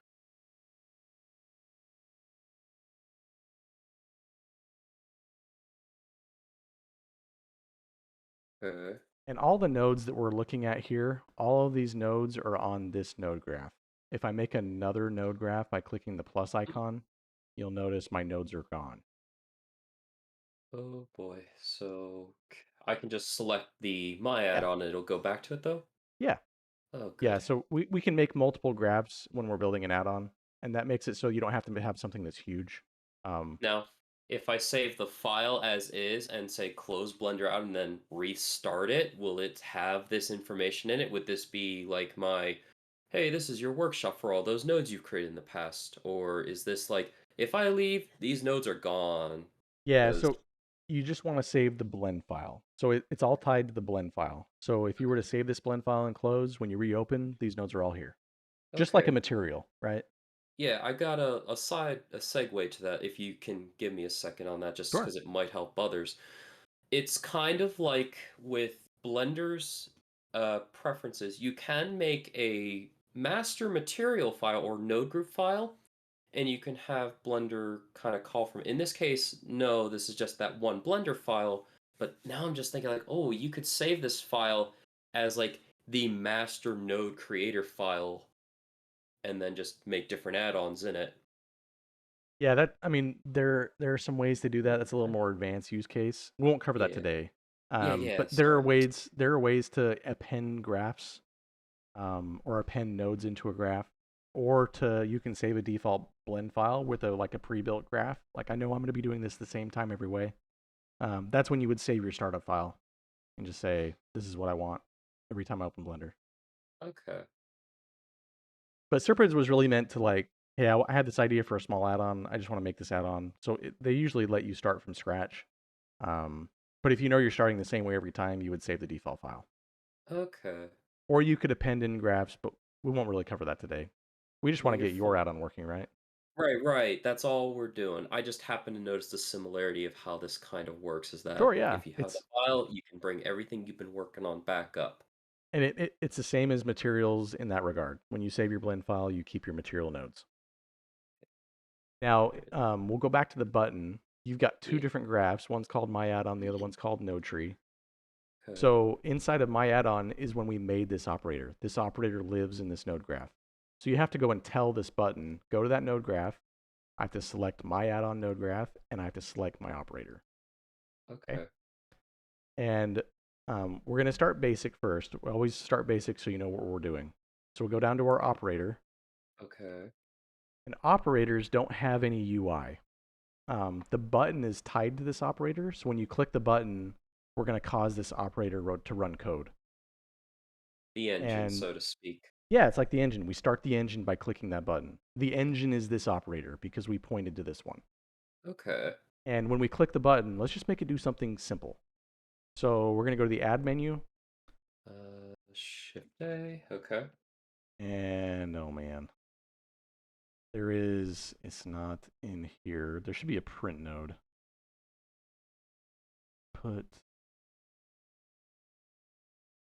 Where does he have it located? I usually just search for it. It's under debug? Oh, perfect. Yeah, debug print. Thank you. No problem. So we're just going to print success on the string part. And success, I'm sorry, string is just a list of characters. It can be numbers and letters, and you can type in it. That's a string data type, and it has a blue icon or the blue Okay. sockets. That means you're working with a string. Okay. Okay. What is a string in this case? Would this be the actual It's just operator at this point? a string is just those words you typed in. Success. That's all it is. And so Okay. these nodes here, these have white sockets on them. An operator is a beginning white socket node. So it's the engine. When you start it, you need to plug the white diamond into another white diamond. Okay. And it will cause code to execute. These are called execute sockets. Whereas Okay. the UI ones are UI sockets. They're Mhm. also executing code every time Blender draws something on your screen. Um, so they're executing without you having to do anything. Blender is just always executing the yellow ones. The white Okay. ones are executed when you ask for them to run. So in this case, we push a button, we're going to ask for this engine to run. Okay. So go ahead and click on your button. And if you look at this print node, you should see something print on it. You have to click on Where your UI button on your UI panel. on the UI? Yep, that remove vertex group. uh, If you look at your print node, you just printed the word Um, success. You can click it 5 times if you want on your where UI. is print node? This node here that if you're looking at my screen, Oh, sorry. I'm trying to look. You said click it and like, oh, where am I going? Where am I that's going? And okay. then I'll slow down. So we're gonna watch this print node, but we have this button on our UI, and we're pointing to our new operator. So on my UI here for my panel, okay. I've got a labeled remove vertex group, but that's just a label. When I click on this button, we're gonna run Chris's operator. So when I click, if I'm looking in my node graph on this print node, I can click on this button, and you should see it execute the print command, and it's just printing the word success over and over again. You can Okay. hit the trash can icon, and it clears the print. All the Okay. print node does is it prints something you put on it. Okay. So this is just testing. Hey, I click on my button, and I'm causing my operator to execute, and I'm Okay. executing a print. Does that make sense? Yes. You're telling it to do whatever it's connected to, like the Yeah, operator being the engine, it turns on, it then goes to the print. It's like, okay, please run print, and therefore it ran print. that's right. So we've now done a successful test on our operator. We know our operator works. So let's actually do something more productive. Um, we're gonna start simple still. We're gonna turn this property on and off. This lock weight property. Okay. Rather than Okay. clicking with our mouse, we're gonna use the button to do it. And then the next step is we're gonna remove the property if it's locked. Okay. So we have our lock weight property, and there's a okay. node that's called set property node. And it's going to be in the properties section. Set property. And Got it. it's got an execute socket, so you'll plug your operator execute into the execute socket. And you plug your property into the property socket. Perfect. Now Slowly starting value, to get the feel. yeah. So now value, it's got this weird gray icon or a gray color on the socket. Yeah. We want to probably set it to whatever we're setting the property value to. So in this case, it's a Boolean. Okay. And we can set it to whatever we want. If you want to set it to true or false, you can, or we can just set it to the inverse of whatever the property is. So when I click the button, it'll just cycle the property on and off. But let's just set it to true first. So you can actually just click on this checkbox, Okay. and I'm going to turn the property off over here on my data properties. Yeah, turn that lock Okay. weight off. And when I click my button, it should turn it on. Okay. Oh, turns it on, and there's no reverse for turning it off, but that's fine. Just curiosity now. Yeah, so I can click it 20 times, and every time I'm asking it to turn on, right? And that's all So, we've asked it to do. yeah, If I want it to toggle between on and off, I can yeah. take a look at the value and then just invert the value when I execute. Does that make sense? So if it's on, I just say, okay, I see on, make it off. If it's off, Okay. I see off, make it on. And there's a Yeah. node that's called invert Boolean that'll do that. So, It's in the Boolean section, okay. invert Boolean. So any value that the property currently has, we're going to look at that property and we're just going to invert what we see as the set property. Okay. So now when you click your button, you should be able to see it toggling between on and off. Okay, so it is the literal toggle. Yep. That's how you toggle something in Serpens. You just Okay. use an invert Boolean node. You reference the value from the property, and then it will invert it, and you can set that value on the property. Does that make sense? Okay. Yeah, it does. It's instead of it being saying, "Hey, this thing's on, turn it off," it's just saying, "Hey, I don't know what your setting is, but I'm going to tell you to be the opposite now." That's That's all it's right. saying. I'm going to look at your setting. What is your setting? Oh, you're true. Okay, well now you're false. Yeah, I get it. It's basically just like it's not like an on and off switch for a light switch. It's more or less saying, whatever you are, you're now the opposite. It's calling opposite day on the function. That's right. Okay, so this is just to teach you a little bit more like the next step of making an operator run. Now we actually want to delete a vertex group if it's locked. Yeah. Okay, Yeah. so let's just focus on the blanchsb group, and Okay. we're gonna delete it. But when we delete it, we're only gonna be able to run this button once because we're only focusing on the one vertex group. And when you click it next, you're probably gonna get an error because it doesn't exist. Um, Okay.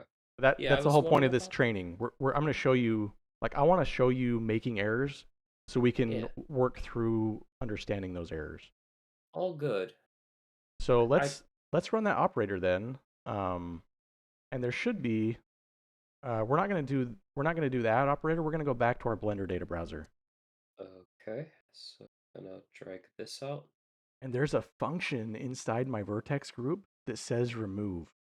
So Okay. let's see what that does. I'm gonna guess that it's gonna remove it. So you can click Copy. on the little copy, and then Shift V will paste. Uh, Shift B. Okay, so it's got to remove, and it shows in this case, it shows the object as is. And I know what I did wrong. Yeah, you grabbed it from a different one, right? That's okay. Yeah, yeah, I know. I get what this is gonna do and how the error's gonna come up now, but Perfect. yeah, I definitely want to run through it just so that way then it's like everyone gets it. Okay, Yeah. So so what he had done is basically he copied from a different object. So he copied from, instead of cube, he did it from like Suzanne and vertex group. I've got the same thing here where I'm removed. So when I paste both of these, you're seeing my screen here. Activate yeah, my node, make it wider. Notice how one says cube, one says Suzanne. One has its vertex yeah. group and the other one doesn't. So if I It's tried to just delete a vertex group that wasn't there, Blender's going to throw an error saying, I don't see a vertex group. I can't delete it. Yeah. So we need to make sure we can see the vertex group first. And this is more just us manually doing it. Like I have to go to the vertex group that I care about. And the remove function is going to remove the vertex group. So I'm going to plug in my execute. I can get rid of this set property because we're not going to use that anymore. Okay. Remove You that. can get rid of the invert boolean because we don't need that anymore. Okay.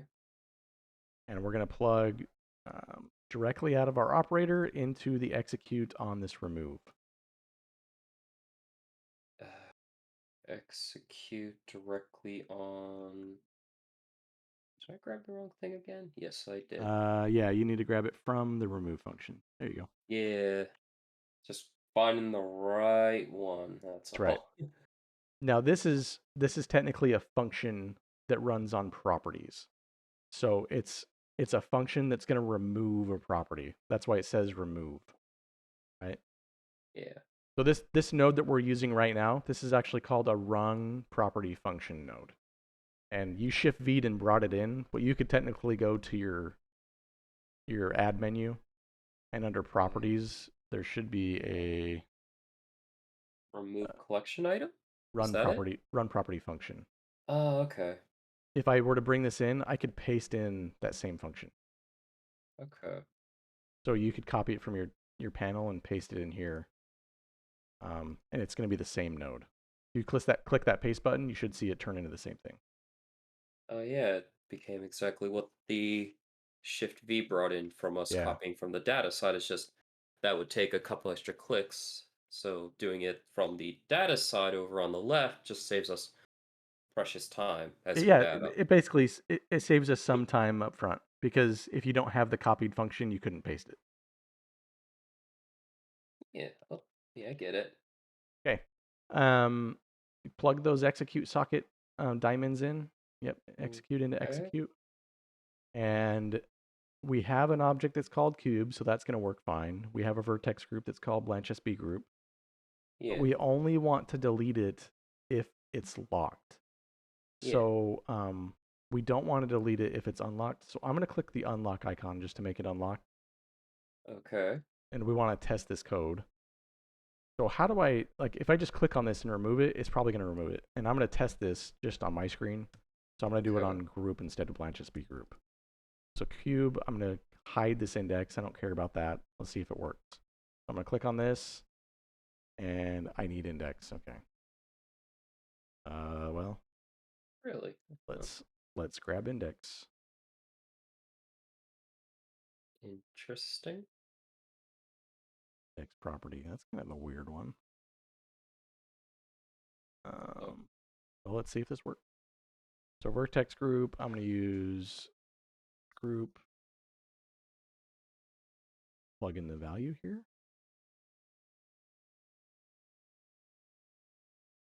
hmm. Active index, remove.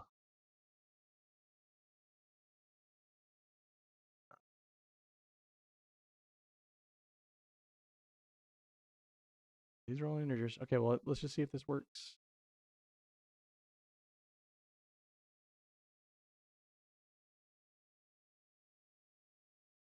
Oh man, it didn't work. Okay, what is index?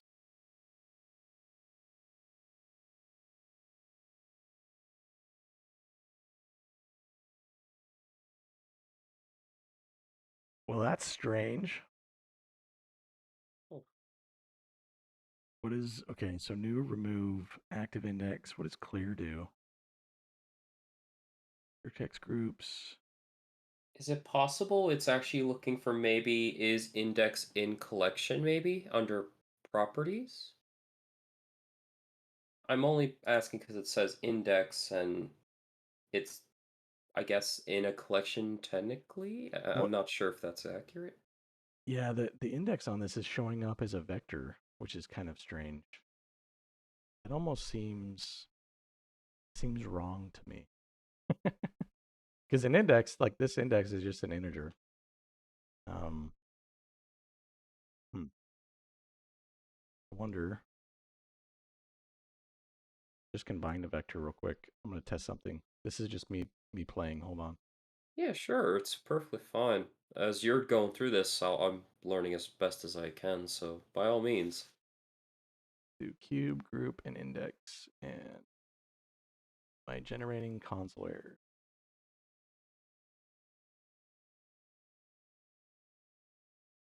Oh, not causing problems. Let's change this from a string property.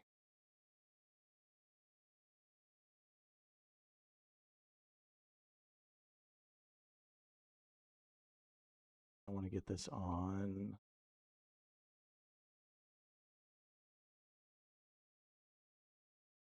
cube. Oh, I totally removed it off of this object. Reload.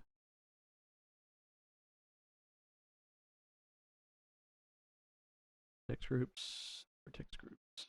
A group.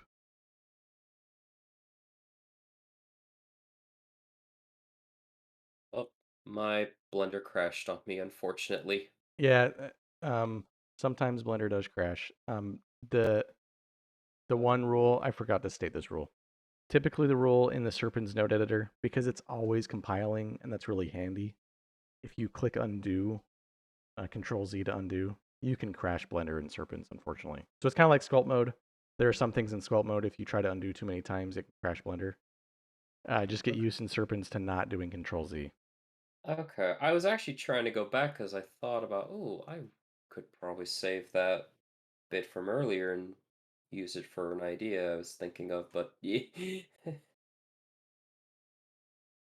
So this is, I'm gonna have to probably report about this because I think this is pulling in the wrong data. Um, Okay. I'm not sure what even index is because I don't see it available on here.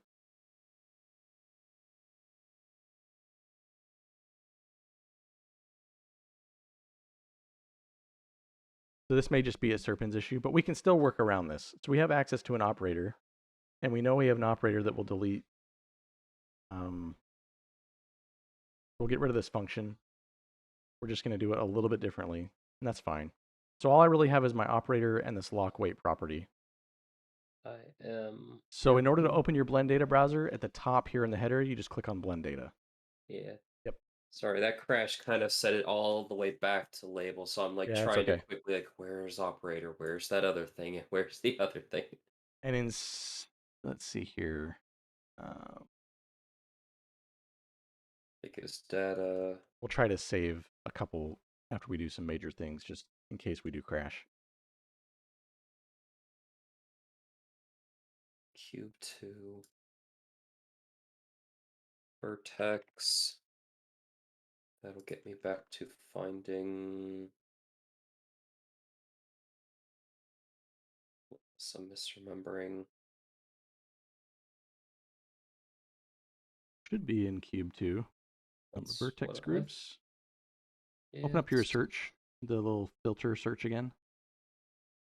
Um,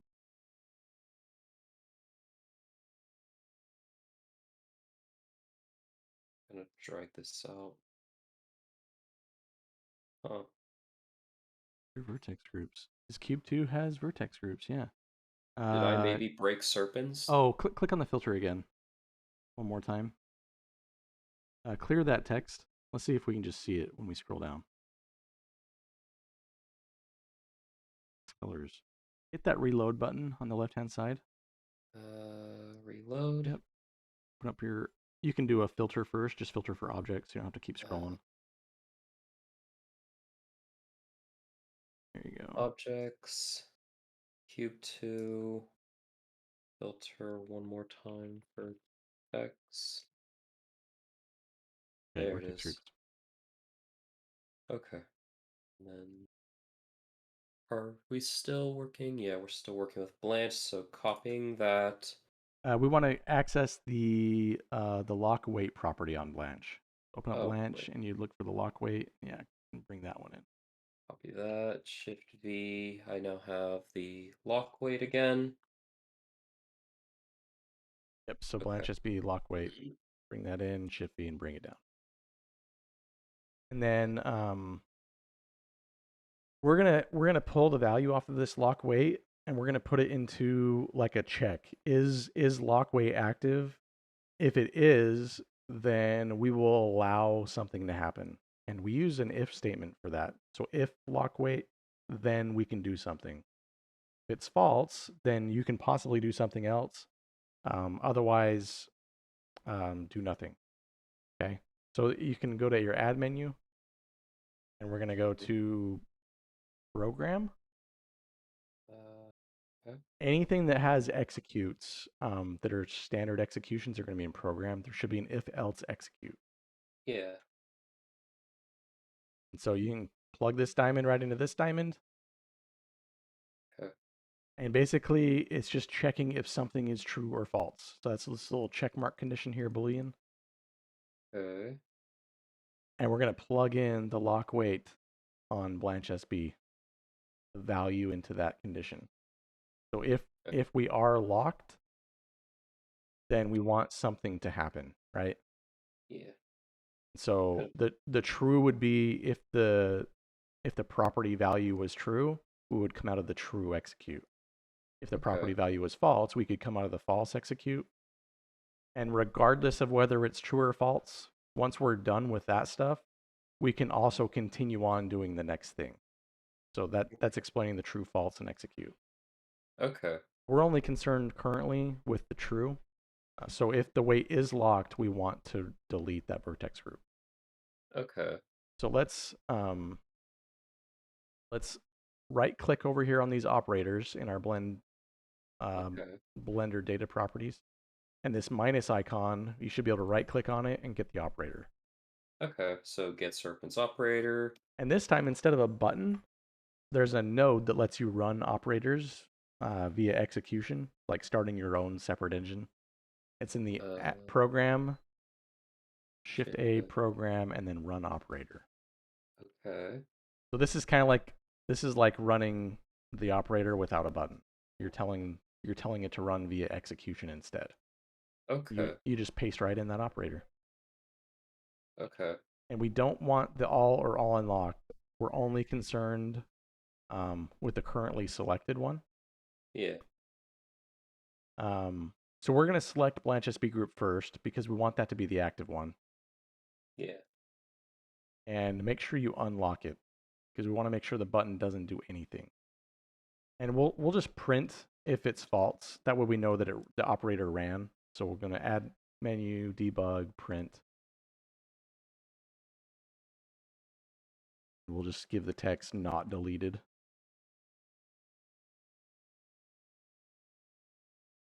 That way we can tell that we got through the if check and it did something. It's either going to come out of false or it's going to come out of true.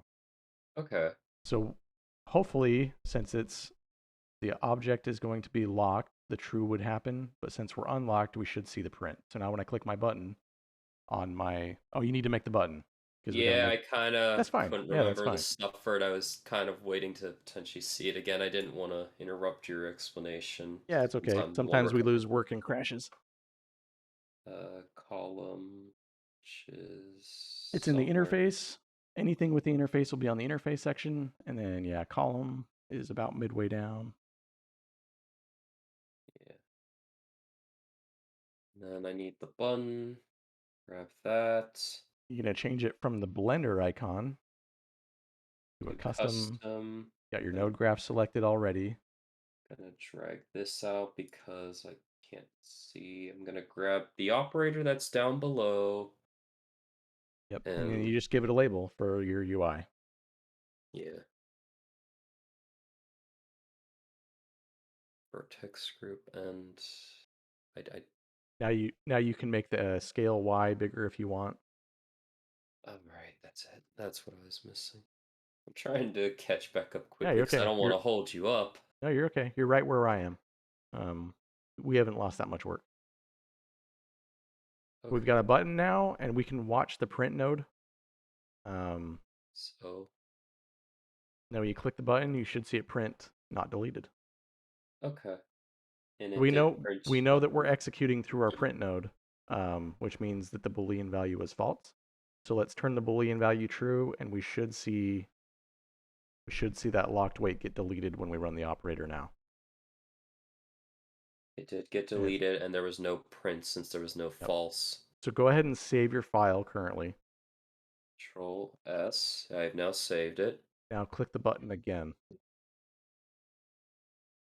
Python trackback most recent call last file C desktop group could not find line So 72 and invoke. there's a big error and it's multiple lines and it's kind of intimidating. So how do I read this error if I move my mouse? It's gone. I can't find it. That's where you go up to the top of your Blender where it says window. Okay. And you could technically click on this toggle console, but it lives in Serpens too. There's a little console button here, the top of the header. Oh, okay. Got it. And you should see a console show up when you do that. Yeah. And this is called the Blender console window, and it's not to be confused with this console workspace. This is like a programming console, so you can do things live. This console that we're toggling here is a troubleshooting console. And this has the error in it. So the last line of the error is pretty beneficial, besides the location unknown. We have this key blanchsb group not found. Yeah. And that's because I'm trying to reference data on a vertex group that's called blanchsb, but it doesn't exist anymore. Right? Because we just deleted it. Yeah. So this property doesn't exist anymore. Well, what if I want to check the currently selected property instead? Like, I don't care about blanchsb anymore. I want to see what the active one was. So we can come back to our blend data browser. Okay. And there is Should an I minimize the error thing? Yeah, you can minimize that. Don't ever close. It usually doesn't have the ability to let you close it, but if you close that console, it will actually close Blender. Oh my. Just be aware. Good to know. It doesn't have the X icon on Windows, but I don't know about Mac. I'm used to it always hiding behind the interface, so I've only seen it a couple times where it didn't remove itself after I closed the file, so I was like, oh, it's not going away. Well, Alt F4. Yeah, yeah. It typically is hidden and it's not even shown in Windows. It's running in the background, and when you toggle it, it makes it show up available. If you click on the console button again, it makes it disappear. Okay. Oh yeah, that's very nice to know. Okay. So the console is very handy for troubleshooting, and I wanted the error to show up, which is why we pushed the button again. Okay. So we don't want to access this blanchsb group on the lock weight. We want to access the active vertex group.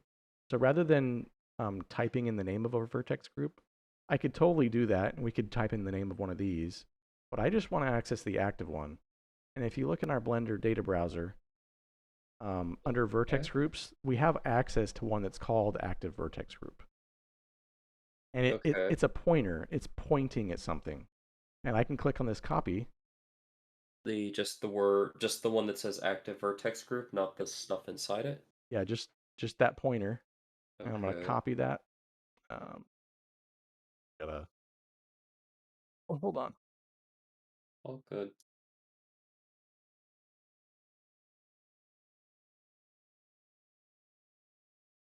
So I toggle my console in Blender. Let me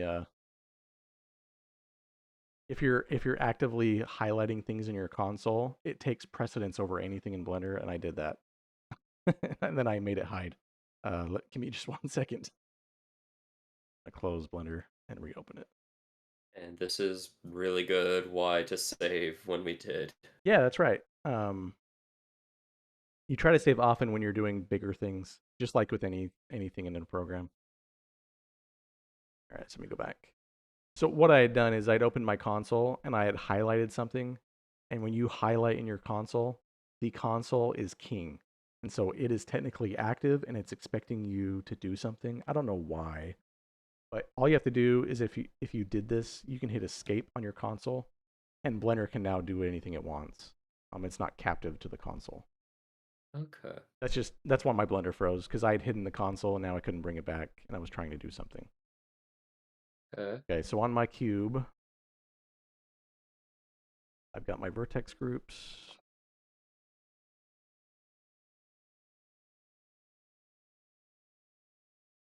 Open that up, and I have a vertex group here that says active vertex group. Go find my add-on node tree here. I saved, so I didn't lose any work, thankfully. Thank goodness. Autosave is a wonderful thing too. If you have autosave on, it's great to have while you're coding. I probably do not, just because there have been times I've been sculpting or just doing some sort of modeling. And it's like, I need to test this. Does this work? That's right. No? Okay. Glad I didn't autosave over my project. Yeah, I do the same thing. I use it sometimes and I don't other times. Yeah. So active vertex group, I'm going to copy this property and then I shift V to bring it in. Okay. And we have this vertex group's input socket on our lock weight property. And because the Okay. colors don't match, I don't want to put this one into here because this is a property, not a string. And this is a string. I can type stuff in here and it will try to look for that vertex group. But Okay. if you look at the little drop down here, you can actually change this to property. Okay. And Oh, and it now changed both of them. it changed both of them. That's right. Now I can plug in this vertex group, the value directly into here. Okay. And whatever vertex group I have active, if it's locked, it should delete it. And so I'll just lock a couple of these and we'll test this to see how well the button works. So I've got this here, I've got my end panel, and I've got my button. I'm going to select my very top vertex group, and that one is technically the active vertex group. So, And then I click on my button, and does it run and delete that vertex group? So I've got vertex group.01, you do too. Click, says not deleted. Well, let me lock it and click it again. click it, and then, And it deleted it. okay. Uh, so, yeah, it deleted it now. Yeah. And let me click the bottom one. We'll try this one. Group.03 is mine. And I'm going to click this button again, and it deleted it. Okay.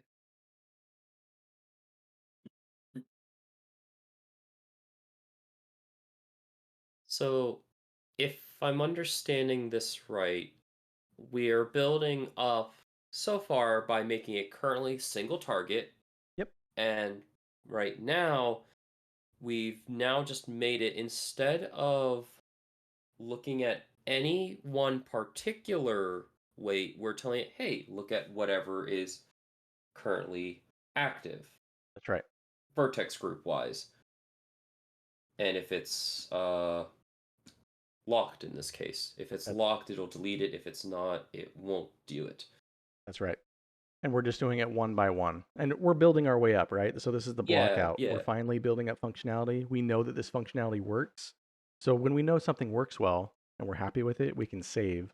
And if you like version control, you can save saying this is a stable build on the blockout of my code. And you save a new version saying, okay, this is the more advanced version. That way, if you messed it up terribly, you can go back to the blockout. The same thing with modeling, right? I've got a good Yeah, blockout. Now I want to go into my sculpting phase. So we want to do it on more than just the active vertex group. So if yeah. we want to access more than one item in the vertex group, we go back to our Blender data browser Okay. and you have access to the entire collection of vertex groups and you can actually copy that property as well. So So in this case, that's a shift V and it's got a collection property and the socket shape on the value is a square as opposed to a circle. oh my, And this interesting. the square is just saying I've got multiple items that are in this thing. And in order to access each item, I have to loop through the items one at a time. Because there are more than one. And which one do I need to access? Well, I know that I need to do them one by one. So we need to feed this information in through in coding they call it a loop. You just go Yeah. inside of a list of items and you do some task and then you do it to the next one and the next item and the next item and you loop through the items one at a time. That's Now, and do there's we a actually have to make a physical loop in the coding here, we or are is it gonna? Okay, yeah so we're gonna make a loop in the coding. So all we have to do is we're gonna grab all of our nodes that are part of our operator and we're gonna move them to the right. Give yourself plenty of room. You can actually just grab the uh, operator and move the operator left if you want. That's probably a lot easier. okay, so operator. And just give it lots of room. Okay, lots of room. Yep, So that's more great. room than okay, That's perfect. Yeah, that's lots. plenty of room. And we're concerned with this vertex groups node, the bottom one. So bring this one left. This is now our new starting point. The collection one, just to confirm. Yep, the collection one. Okay. And we need to loop through each of the items in the vertex group. I've currently got 2, so I need to add a few more just for fun. Yeah. All good. I'm gonna lock a few of them just for random's sake. Just Yeah, this is a make sure it hits. great way to test it. So there is a node, and if you go to your add menu, Okay. it's going to be under program. There should be a loop. Loop Loop, 4. repeat, execute. There's a loop 4 execute. Oh, okay. What does Uh, loop repeat do then? a loop repeat will repeat an action a number of times. Okay. A loop 4 will, you feed it some sort of list or collection of properties, and it will loop every one of those properties until you either tell it to stop or until it's finished with them all. Does that make sense? Okay, So so for this item in the list, do this action, and then go to the next item. For this uh, item, do this list. is there a chance we could get this thing stuck in a loop? Just like, hey, it's trying to look for more vertex groups. There are none it can see, but it's going to keep trying. Is that a potential we're going to run into? That's Would called a you say? while loop. Um, those they don't support those in Serpens. You can code them and then run them from Serpens, but they don't have a node for that exact reason because you can cause a Stack Overflow and crash Blender. Um, so, Sorry if that question's boring or annoying, but I'm no, like, that's great. the last thing we want to do is crash Blender, and if it also, gets some people's worries out of the way, it's like I would rather they knew ahead of time as well, because Yeah. I mean, I've So I've talked to people that work on Linux, like, oh yeah, we did it through this, and then they crashed their entire operations, and it's like, yeah, oh, not good. while loops are awesome if you know how to use them. They're very dangerous because you can run out of memory if you keep looping. The for loop is safe because it's just looping through a group of items. Um, and once it's done with going through each of the items, it stops. Okay, that And is so awesome. we're going to talk about the for loop just quickly. So you have an execute input socket, and then your 2 diamond sockets going out. You have a repeat, and a Okay. repeat is going to repeat the code that's downstream for every item that's in your list. That you're going to tie in some list, and repeat will run for every item in the list. When you're Okay. done repeating, you have a continue. And continue is common with a lot of nodes. The if else node has a continue, the for loop node has a continue. So once I'm done with my loop, I can continue on and do the next thing that's not associated with my loop node. Make sense? Yeah, it does. I think I also do need to see the visible representation how it's all gonna come about right now Sure. because I have a rough idea, but it's still like this big question mark as to like how do I then add the rest of that? And that's the whole point of this is you're being kind enough to not Yeah, only teach me, but you're I mean, teaching so this is many going to be a others that long don't get video. this. It's going to be a long video, but we're teaching somebody who's never coded, right? And the Yeah. point is to teach people, look, you don't have to be a coder to learn how to code. And Serpens is a tool that can help you do that. It's just learning how to use new nodes. Really, that's all it is. And it's learning a little bit about data, right? An object Yeah. versus the object's data. We do need to know a few extra things, but it's not that bad. So we've got this vertex groups and it's a collection. Anything that's a collection is going to be a square. If it's a property collection, so lots of properties are grouped together in a list, it's a teal square. Okay. A for loop can handle a property collection, which it calls a collection, or it can handle a list collection. And when you add them to your graph, they show up with the default on lists. You just change that to collections to run through properties. Not And sure that what a list version is, comparatively speaking, but for now it's like, okay, I understand. Collection to collection, yeah, list to list. Not a sure what a list list is, but a okay. list is very generic. Like a list can be a group of any items of any type. So a list of booleans, a list of strings, a list of objects. It's a lot more vague. Whereas a collection is literally a collection of properties, and vertex groups are properties, right? So we've got a collection of them Yeah. here. This is called a collection of items. So in a way, by not being in list and instead in collection, we're narrowing its field of view down so it hits its target better? Yeah, it's more like setting the context of our data properly. Like we're only focused with properties here, and they're a very specific property called vertex groups. Okay. Lists are a little more generic, and so we're just narrowing down our focus again to Gotcha, collection. gotcha. In the latest version of Serpens that they're going to be releasing, there was a request put in saying, "Can we just have this default to collection?" Because you're almost always going to use this instead of the other. Gotcha. Okay, so we've got this in here, and for now, we're just going to start simple. So I'm going to disconnect the little execute thing downstream. We're only going to focus on these two nodes just for a small abstraction. Simplified operator. We just want to prove what we know we're doing with this node. And then we'll add in the stuff downstream, and it'll be very seamless when we do it. But let's add in a print node just again. Get really used to using the print node because it helps teach you what you're doing. Okay. And I'm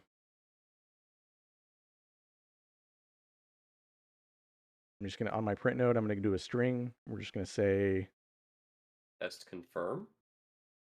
uh, collection item because I'm gonna be repeating this print. So collection item and index is the I'll explain it on my little right side here.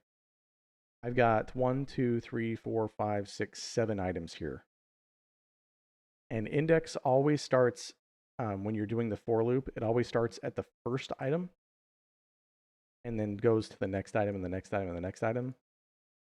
When Okay. I starting at the first one in the coding world, index always starts at 0. And then the next item is item 1, item 2, item 3, item 4, item 5, item 6. Will So this it cause errors for, say, something name-wise? Let's say group. Nope. Like you've got it actually right now. You got 002 over 001. Is it because that's out of order? Will that cause any issues? Or is it like, I just want to see there's something physically there? Yep, it's just caring that there's an item in the list. It doesn't care about the names, it just cares that there are items. So Okay. regardless of their name, I could just look at these icons. I have 1, 2, 3, 4, 5, 6, 7 items. The very first item is item index 0, then index 1, then index 2, 3, 4, 5, and 6. So Okay. I'm just going to print collection item and then give it a little bit of space. And then I'm going to also put on the next string just the index. And that's all I'm going to do just to show how many items I have. And we'll keep this list small. So let's just do 2 items first on my vertex group. Um, And you say, oh, index, right? That's what yep, you did. I right was out of like, the for what am I loop, I missing? drag this index out and I plug it into the very next string socket. Okay. This is where the print node can become kind of powerful because you can print a couple of different things and it helps you troubleshoot your code. Okay, so I've got my operator. It's tied to a button on my interface. I care about what's going on in the print, so I can look at my print, and I'm going to click on my button in the UI here on my panel. Okay.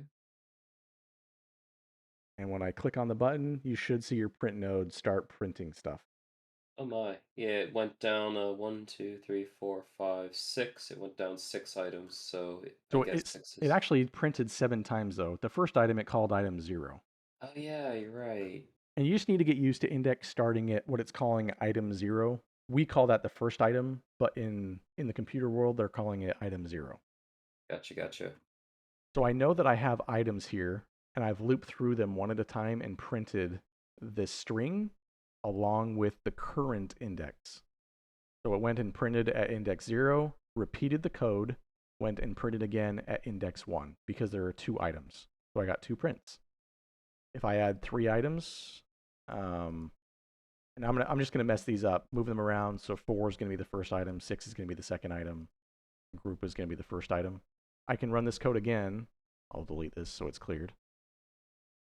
And now I've got collection item at index 0, 1, and 2. Okay. That makes sense? The more Yeah, items it I does. add, the more times it repeats this code. Yeah, because it's reading the object, but it doesn't have the connections to actually remove them because we disconnected them earlier to just make sure this is functioning right. That's right. And let's say I want to know more information about that object. Um, so this part's going to look messy, but we can get some information. If I just plug in this little item here, I can plug this into the bottom string. Item into bottom string. Oh, Now I'm gonna run my print node again by clicking my button on my UI. So okay. run our operator, and Oh now you my. see this really giant monstrosity. But you do see some names in here. So the very Yeah, first one that it went through is group 4, then group 6, then group. So it's repeating them. It's repeating them in the order that you're seeing them. yeah. Okay. The reason why it looks so messy is we're printing a Blender property, and Blender property contains a lot of information and a memory address. Okay. Um, if we wanted the name of that property, we could print the name of that property. Um, so if you go to your Blend data browser, Okay. I promise we're getting to the end, but No, you're fine. I'm trying to just make sure I follow well because it's like yeah, I'm learning getting it loops. to a degree. It's when I said earlier, asked earlier, are we going to make a physical loop? I was expecting a circle. If it's just this one block, I mean, that just makes it so much nicer. I was afraid I was going to have to go, oh no, it got to go up there, then it's got to go back here, then it's got to go forward again. It might still do that for all I know, but I'm like, okay, this one thing doing all this is really nice. Yeah, the loop node is awesome, but it executes so fast. It's often a place where people make mistakes. And this is where you can generate lots of errors very quickly in Crash Blender if you're looping across something that you can't find. And Gotcha. so, like teaching the topic of loops, this is a good time to just teach this real quick. So we have in our Blender data browser, in our Vertex group, Okay. we're just going to open up one of our Vertex groups. It doesn't matter which one we open. So I can open up group or group 01. But there's a property inside that says name. Should And I you can, reload mine considering it no longer has groups in there that were there? Because it doesn't seem to be auto reloading. yeah, that's right. It won't reload unless you tell it to. So go ahead and reload. Okay, so cube 2. What was it that I was under? Vertex groups. I thought it It's a was great something. question. So I'll click on reload too, just because of an updating my vertex groups. So go to my cube. That might be a nice function if it could have like a toggleable reload function for that if possible. It's a performance thing. If you were to do anything in Blender and you were always calling it to reload, it can just add extra time to doing things. So this the only reason why they have a reload button there is to make it so you can work fast. And then when Ah, you need to reload, you have the ability to just click the button. okay. It has been talked about, but that they did it for a reason that way. No, that makes great sense. I completely understand it. And they even tried to make this Blender data browser like search one word and have it just find what you're looking for. But there's so much data in Blender, it actually crashed when they tried. Oh So my. that's why it's a little bit intimidating, but they allow you to filter. Every step of the way you can filter to make it easier to navigate. Um, Okay. so it's as user friendly as they can make it, which is great. As long as you start getting used to it, it's not a big deal. No, I definitely understand after you explain, hey, it's just to make sure it doesn't crash. Like, that is a perfectly understandable reason. Yep. So, So I'm opening okay. up one of my vertex groups. It doesn't really matter which one. They are all going to have the same property that I need to get from, and I want to grab this name property. Okay, so copied that. Yep. Shift V as N. And we're going to change the little icon here on the right. We're going to change it to property on my new node. Yep. Just click one of those and go to property. Do the bottom one. Okay. There we go. So the bottom one will just fill in for the ones above it at that point. For this node, it does. Okay. And so we have a name coming from some vertex group, but we need to provide it because it says if you look here on this node, it says no data. Yeah. That basically says you need to feed me the vertex group that you care about, and then I will give you its name. Okay. And so we're just going to take a step back and look at our for loop.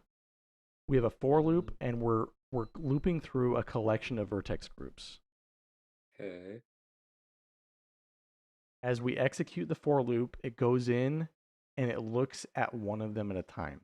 So I'm going to come out of this item, and this is one of the vertex groups. I'm going to plug that into my name. Okay. And instead of plugging this property in on the last string, I'm just going to plug in name this time. Um, index into there, execute over there, Yep, so just plug in the um, name value. into that string. Yep, just Okay. in the next available string. That's great. So now click on your operator button in your UI. Oh, I chose the wrong thing. You said name, so I grabbed the green thing and plugged it Oh into yeah, yeah. string instead of value. Value. Okay. Yep. Yeah, don't grab from name, grab from value. Yep. So we're gonna print the value of the name property for every vertex group as we loop through. We're gonna repeat and print that along with um our other two strings, the collection item Oh, string and our index string. So if you click your button now, you should see. gonna shrink this down to see it a Sure. little easier. So it says collection item, and then it shows the groups in the order that they are inside of the actual panel off on the far right. That's right. And we're also printing the index, which is index 0, index 1, index 2, index 3. Index, huh? That's this you're looking at my screen. We're printing the index as part of our repetition. So this is 0, 1, Oh, 2, 3, okay. 4, 5. We're printing like as we loop through this at index 0, we're printing on group number 4. At index Okay. 1, we're printing out the name from group number 6. Okay. So we're looping through each of the items in our vertex group and we're printing out what the index is in the current loop and we're printing out the name of the current item as well. Does that make sense? It does. I'm just trying to wrap my head around like the order it's choosing it in. I guess since it executes first and it Mm. executes the wording of the collection item. So it says collection item first. Yep, Then it starts following the other strings, and since index is there next, it does a comma. Then in the quotes, it does the number that it ran into it chronologically at that point. And then for the third string, it's then grabbing the item's name, and then it's putting that out inside of the print label in that order because that's of how right. it's set up in the string. That's right. So if Okay. I only had two items in my list and they're ordered group dot zero seven and group, if I were to click my button again, this It for would loop just, only runs two times because there's only two yeah, items, right? right. And I the was trying to, index always starts at 0 for the first item, and then when the loop completes, it'll loop back over again, repeat, run it again at an index of 1 if there's another item. In which case okay. we do have another item.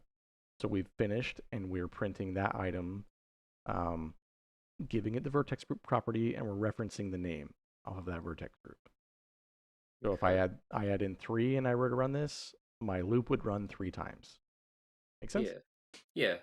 And we need to use this, but we need to understand what we're doing before we use it. So that now that Yeah. we have a basic understanding of what we're doing, we want to loop through and basically we want to loop through and set the active item. Then we'll check to see if it's locked. If it is locked, we'll remove it. If it's Okay. not, then we will just say not deleted. And so Okay. that's where the power of this loop comes in. Okay. So now we can delete the print node. We don't really need it anymore. We don't really need the name anymore. Oh, see, I thought the name was actually going to be what was going to help identify things later, but okay, good to know. Or We is that what the can, vertex group thing does? yeah. The Right. item is really the one that we care about. We don't even need its name. We just need it because you don't really care about the name when you're doing this. You just want it to loop through them one at a time. Okay. So we're just going to start with the first one. And when it goes and completes the task it needs to complete on the first one, we just need it to activate the next one in the list, and so on and so forth. Okay. Okay. Yeah. But we need to, let me save real quick. Yeah, I'm going to do the same.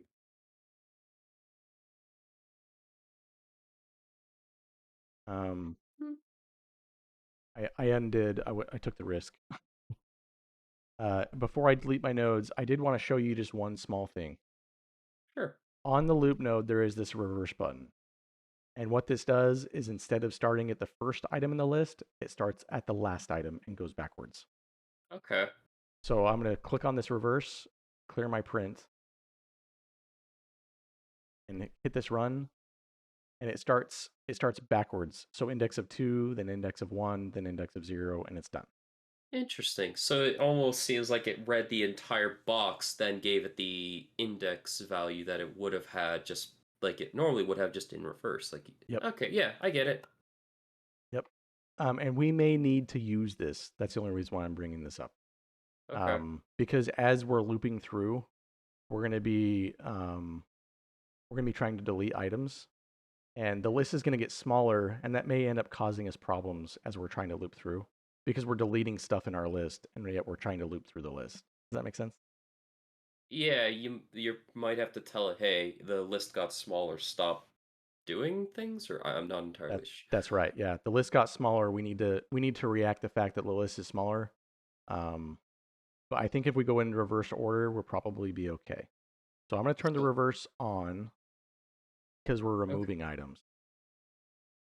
And it would still just be going up, but it already knew that, hey, there were this many to begin with. Just keep going up the list at this point. I think so.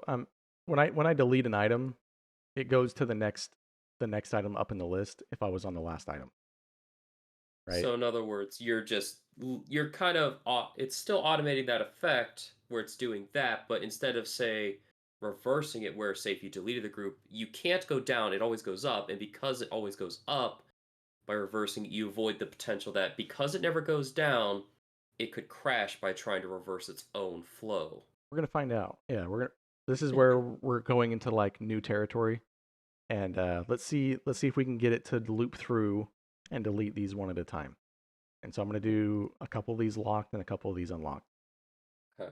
So I have a Maybe few as we'll just well. do on something simple like a group of 2. That way I know it does it does them both. Okay. So 2 of them, I'm gonna lock them both, and I know I need to check for each one, but I also need to activate each one. Um, because the operator runs when I'm running this operator that we copied, this remove vertex group operator. Okay. I know based upon us testing this earlier, it only removes the selected one, right? Yeah. So we need to tell Blender to select each one as we're looping through, Okay. and we can do that. So we're going to go into our vertex group in our Blend data browser, Vertex group in our and there's an active vertex group at the very top. active vertex Yep. group. This, So we're yeah. going to copy the data path on that. Okay. Shift V. Oh, Okay, so active vertex group, and it's related to only our current object, and that's fine. We only care about cube 2 as of right now. We'll make it better later. yeah, all good. We're still starting simple. Yeah, keep it small so that any damage done is easier to clean up. That's right. So we want to set one of the vertex groups as we're looping through each item. We want to activate it, and we can use a set property node to do that. So A or Shift A for our add menu. Under properties, there's a set property node. Set property. And this is the property that we're going to be setting, this active property. So we plug that into our property. Okay. We plug the repeat into our execute. Okay. And um, we need to change this to property because we're technically pointing at a property, and we're just going to plug the item in. Okay. So we're going to repeat, and for each item, we're going to set that item as the active property. Okay. That makes sense? Yeah, so when And it's just to, executing, it says do this, goes to here. It's eventually going to repeat this function, which will activate this, and but then do it because it's now again and grabbing the again and different again. name. Yeah, Yeah. And I um, follow enough on that. so we can always just test this again with another print node if we want. So I'll just quickly add one. And I don't really care about the name property because as long as I make this wide enough, I can look for the name inside the property. I'm just going to plug in this active property and print it in my string. Property and string. When I Okay. click on the vertex groups, I should see my properties. It should activate the last one as the final. So I'm going to select the first one. in my list of vertex groups. Yeah, it doesn't So, matter which one you select, just select one that's not the last because it'll oh, help then you know that your program ran. And when you okay. click this, it should be instantaneous in your eyes.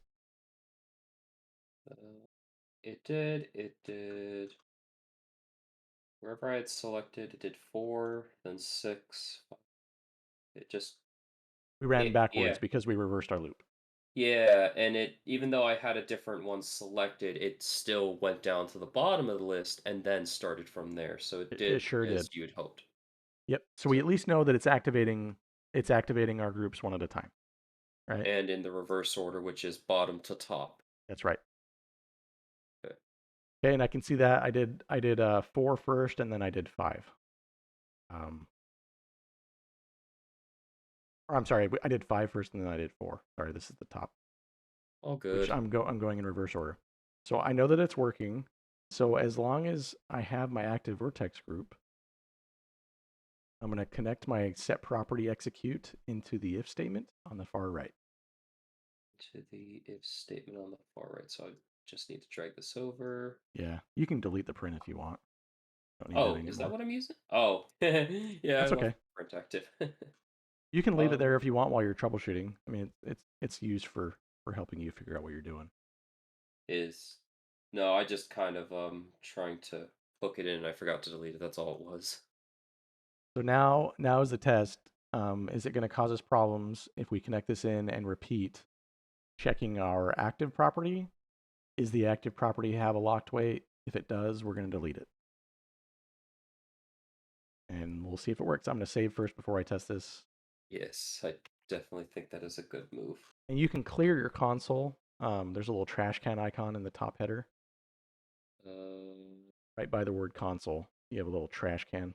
oh, okay. And I just toggle my console and make sure it's clear before I run new testing functionality. It lets me know if I have new errors, I can start troubleshooting easier with a cleared console. Okay. So just toggle my console and get it out of the way. And then if you haven't saved, save already, and then we're going to click the button. Yay, it worked And, as hoped. and boom, I just got rid of all of them. And the one print that I left active said not deleted, not deleted, not deleted. Although I think that's just that's funny. Yeah, so we have a print statement down here, right? So if it's not going to delete it, we're just going to print not deleted. And Yeah, we can plug in the name if you wanted to, in addition with that print to tell you which one wasn't deleted.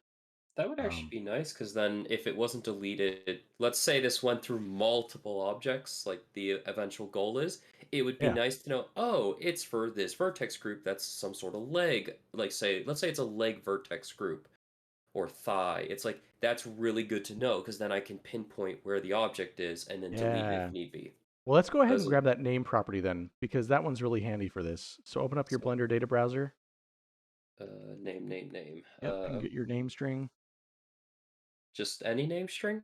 Just yeah, click on. I'm sorry. That name is a string property. If you look here in the middle on my screen, this is telling you what kind of data it uses. So name is just a string. It's just a group of characters.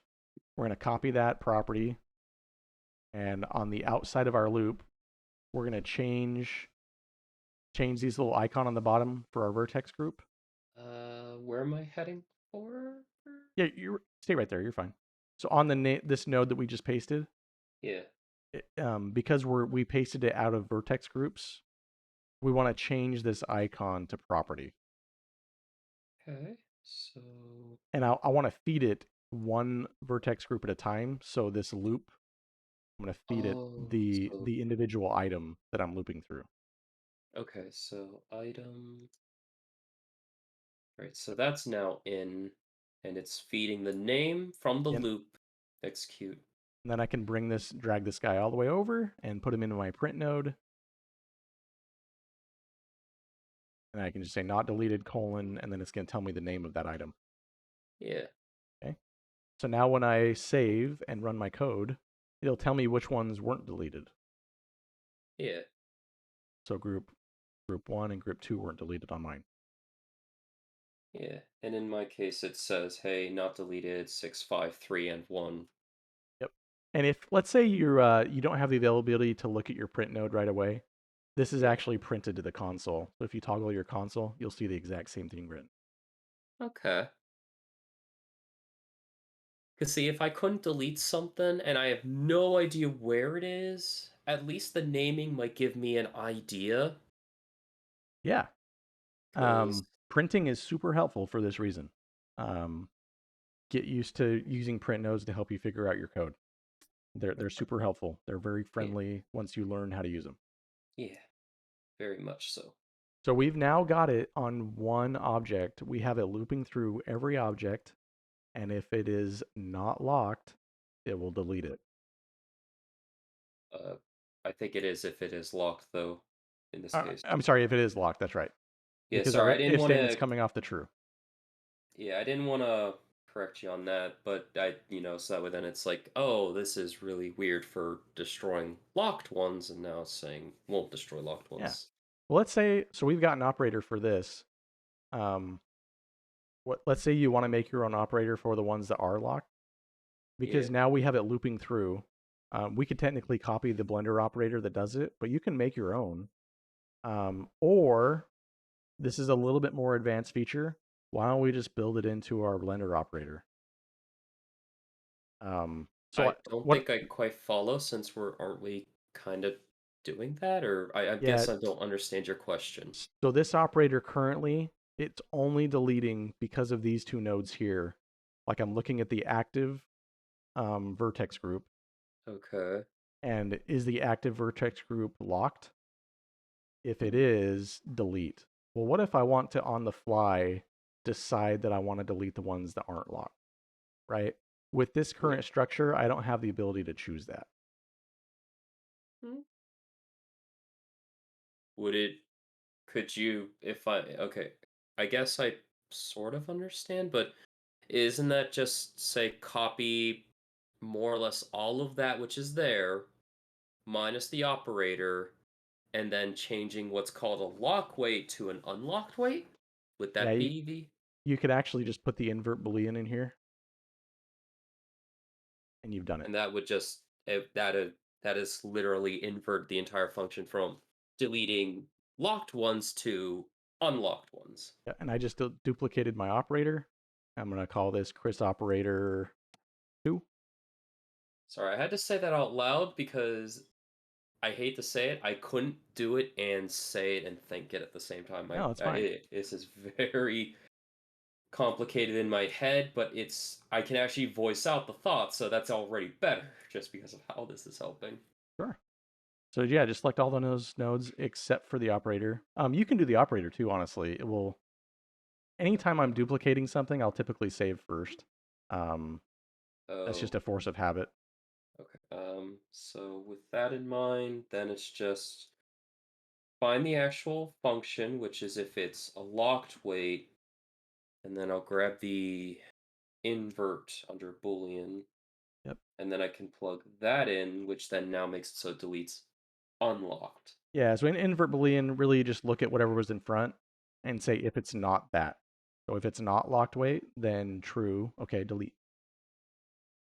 So wait, what am I changing now? Whenever I'm adding an invert boolean, my training that I give to myself is whenever I'm using this node, just look at whatever is connected to it and just add the word not. So if I'm not locked weight, then go ahead and do this. So The where? invert boolean is just going to invert whatever you're looking at, right?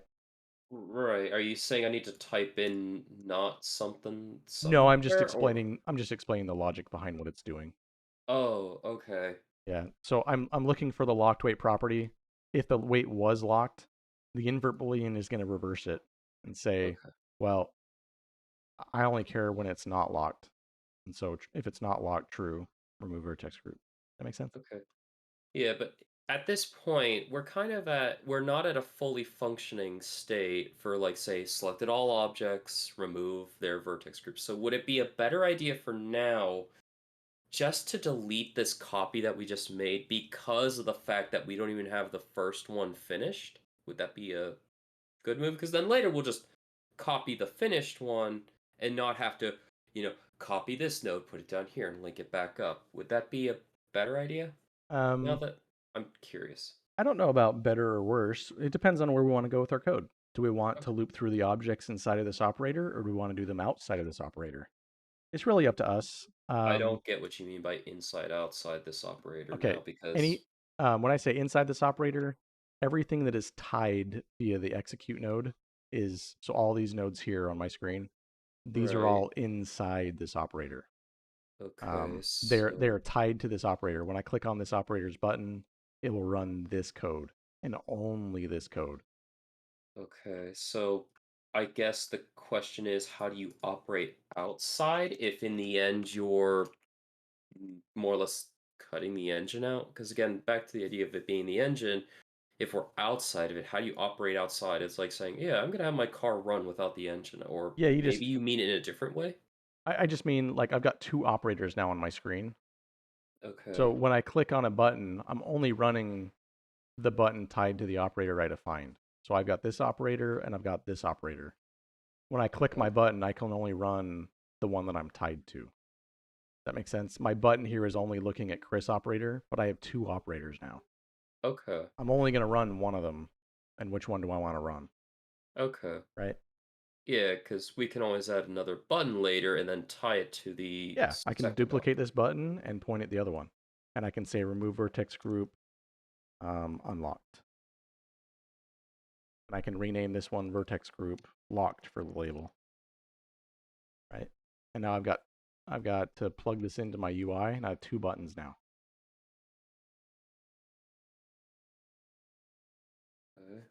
Yours, you just duplicated it. You need to point to the other operator though. Yep. Okay. Otherwise, you're Uh, going to be running the same operator with both buttons. That makes sense? yeah, that would be probably unnecessary. Guess what? I've done that so many times. So now it's got a remove locked and unlocked button. The second one does its job as intended. The first one does its job as intended. Now it's Well, I let's see. Let's guess see. Do they both do what they're supposed to do? So I'm going to do it on, and we're only doing it on the cube object for me. okay. So I'm going to try it I'm on the locked. Let's see if it does it for the locked. gonna make a Okay, it did bunch of it. new groups. I'm going to do it for unlocked, and it did it for unlocked. I'm going to add a couple more vertex groups in here and lock a couple of them just to make sure. It only did it for the unlock. Yeah, so that works as intended, which Yep. is nice.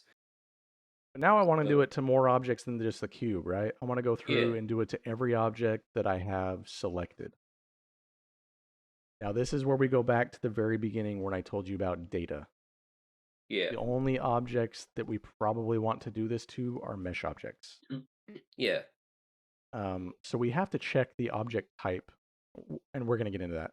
But now we're ready to start. Ready to start looping through our objects. We've already used a loop, right? So we're just going to use a loop instead of looping through vertex groups. We're just going to loop through objects instead. yeah. I get you. We focused it down again. Small stuff. Did it one by one, and then we made it one entire object of one type. Then one object, and with each button, we could do both types now.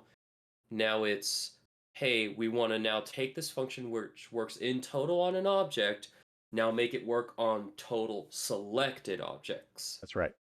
Okay, So I get you. we can technically use both operators if we want, or we can keep it simple and just work it on one and then duplicate the code and just change that one invert boolean. Uh, it's really up to you.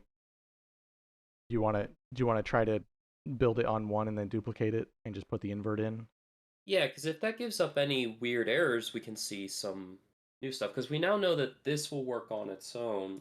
Now I'm just kind of curious. I hate to say it. Now the crazy in me is like, ooh, what kind of explosion can we have happen in code form? Not Yeah. always good, but it can be kind of entertaining now.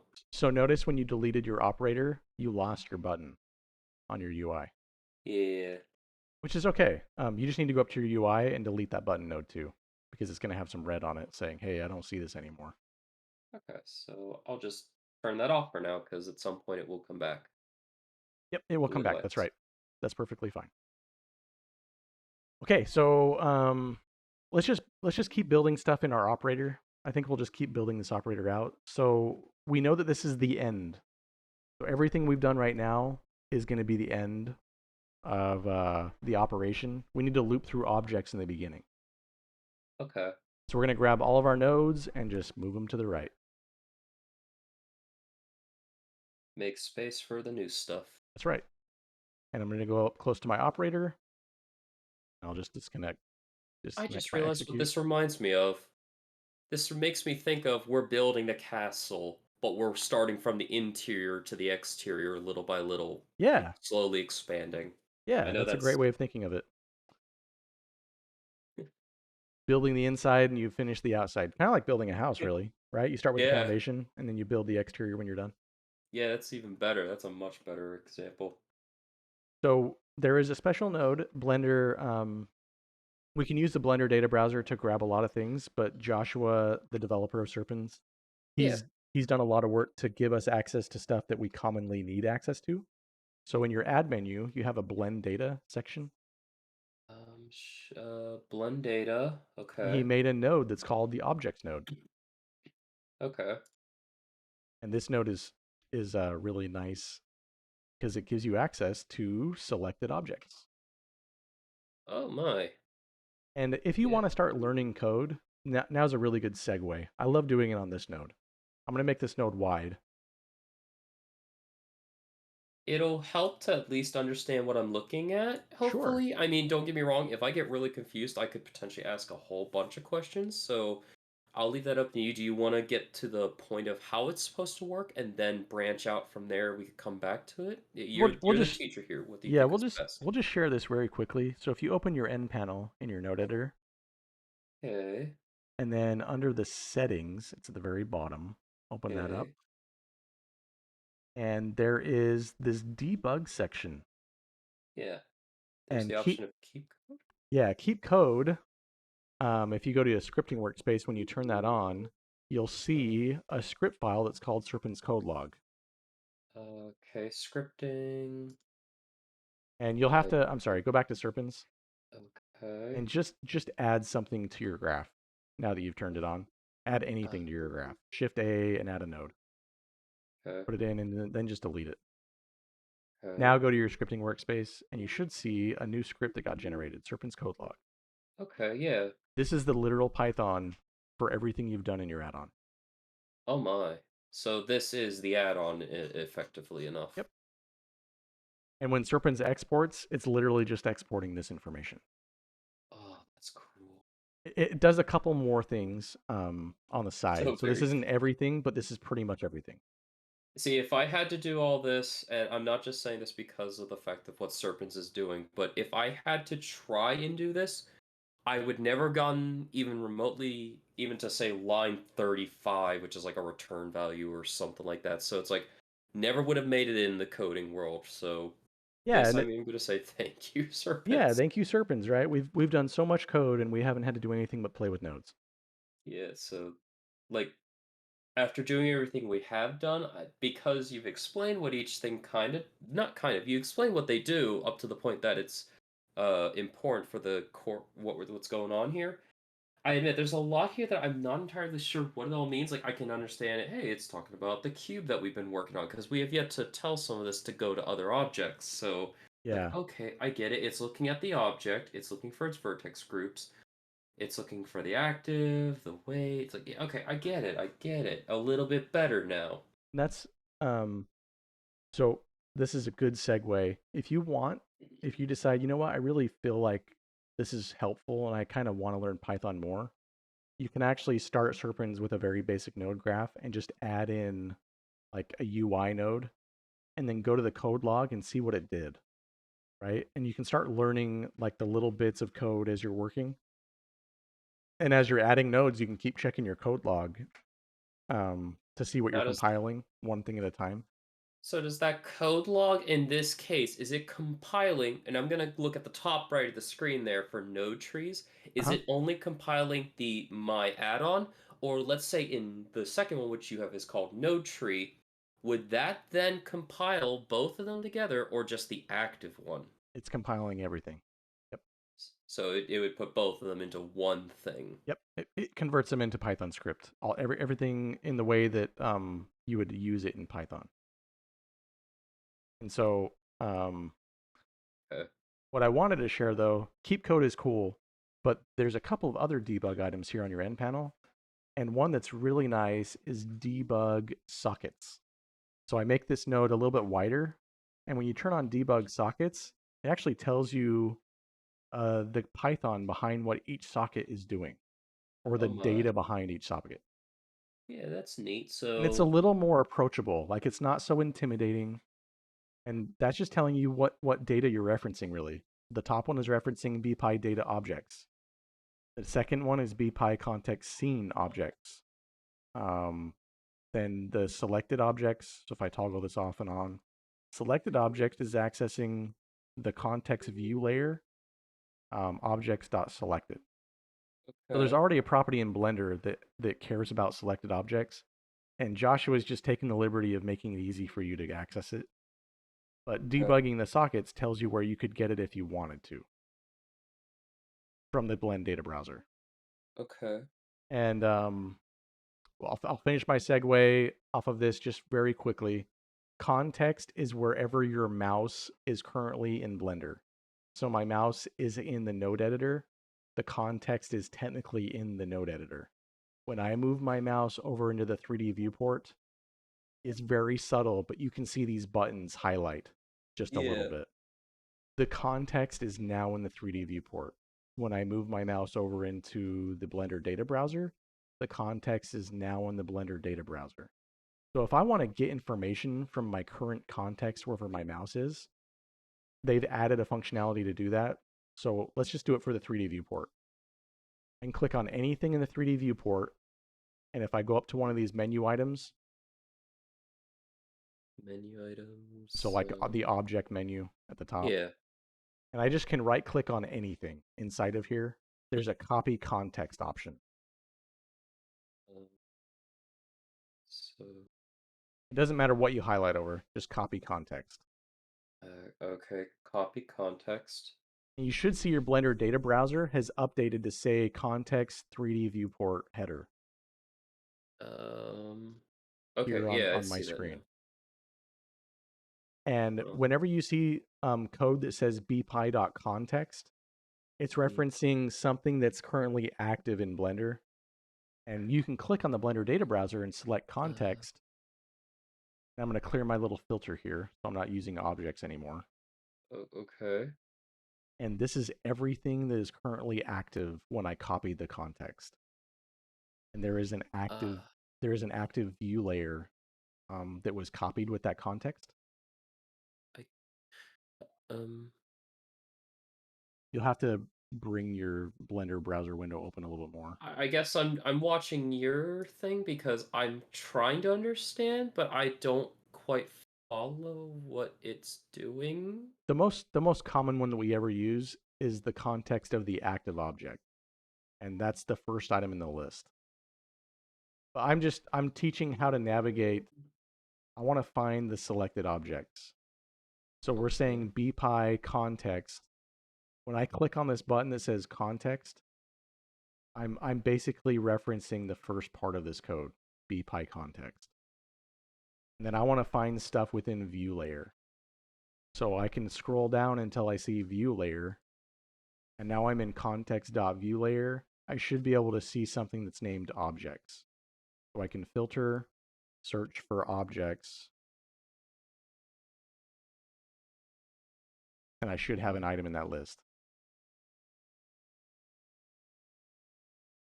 Okay.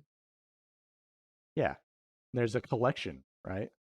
And inside of Uh, objects, if I open up this objects, there will okay. be an item that's called selected. Yeah, so open up that Mm, objects right there that you have your mouse on, oh, and there's a okay. selected. Okay.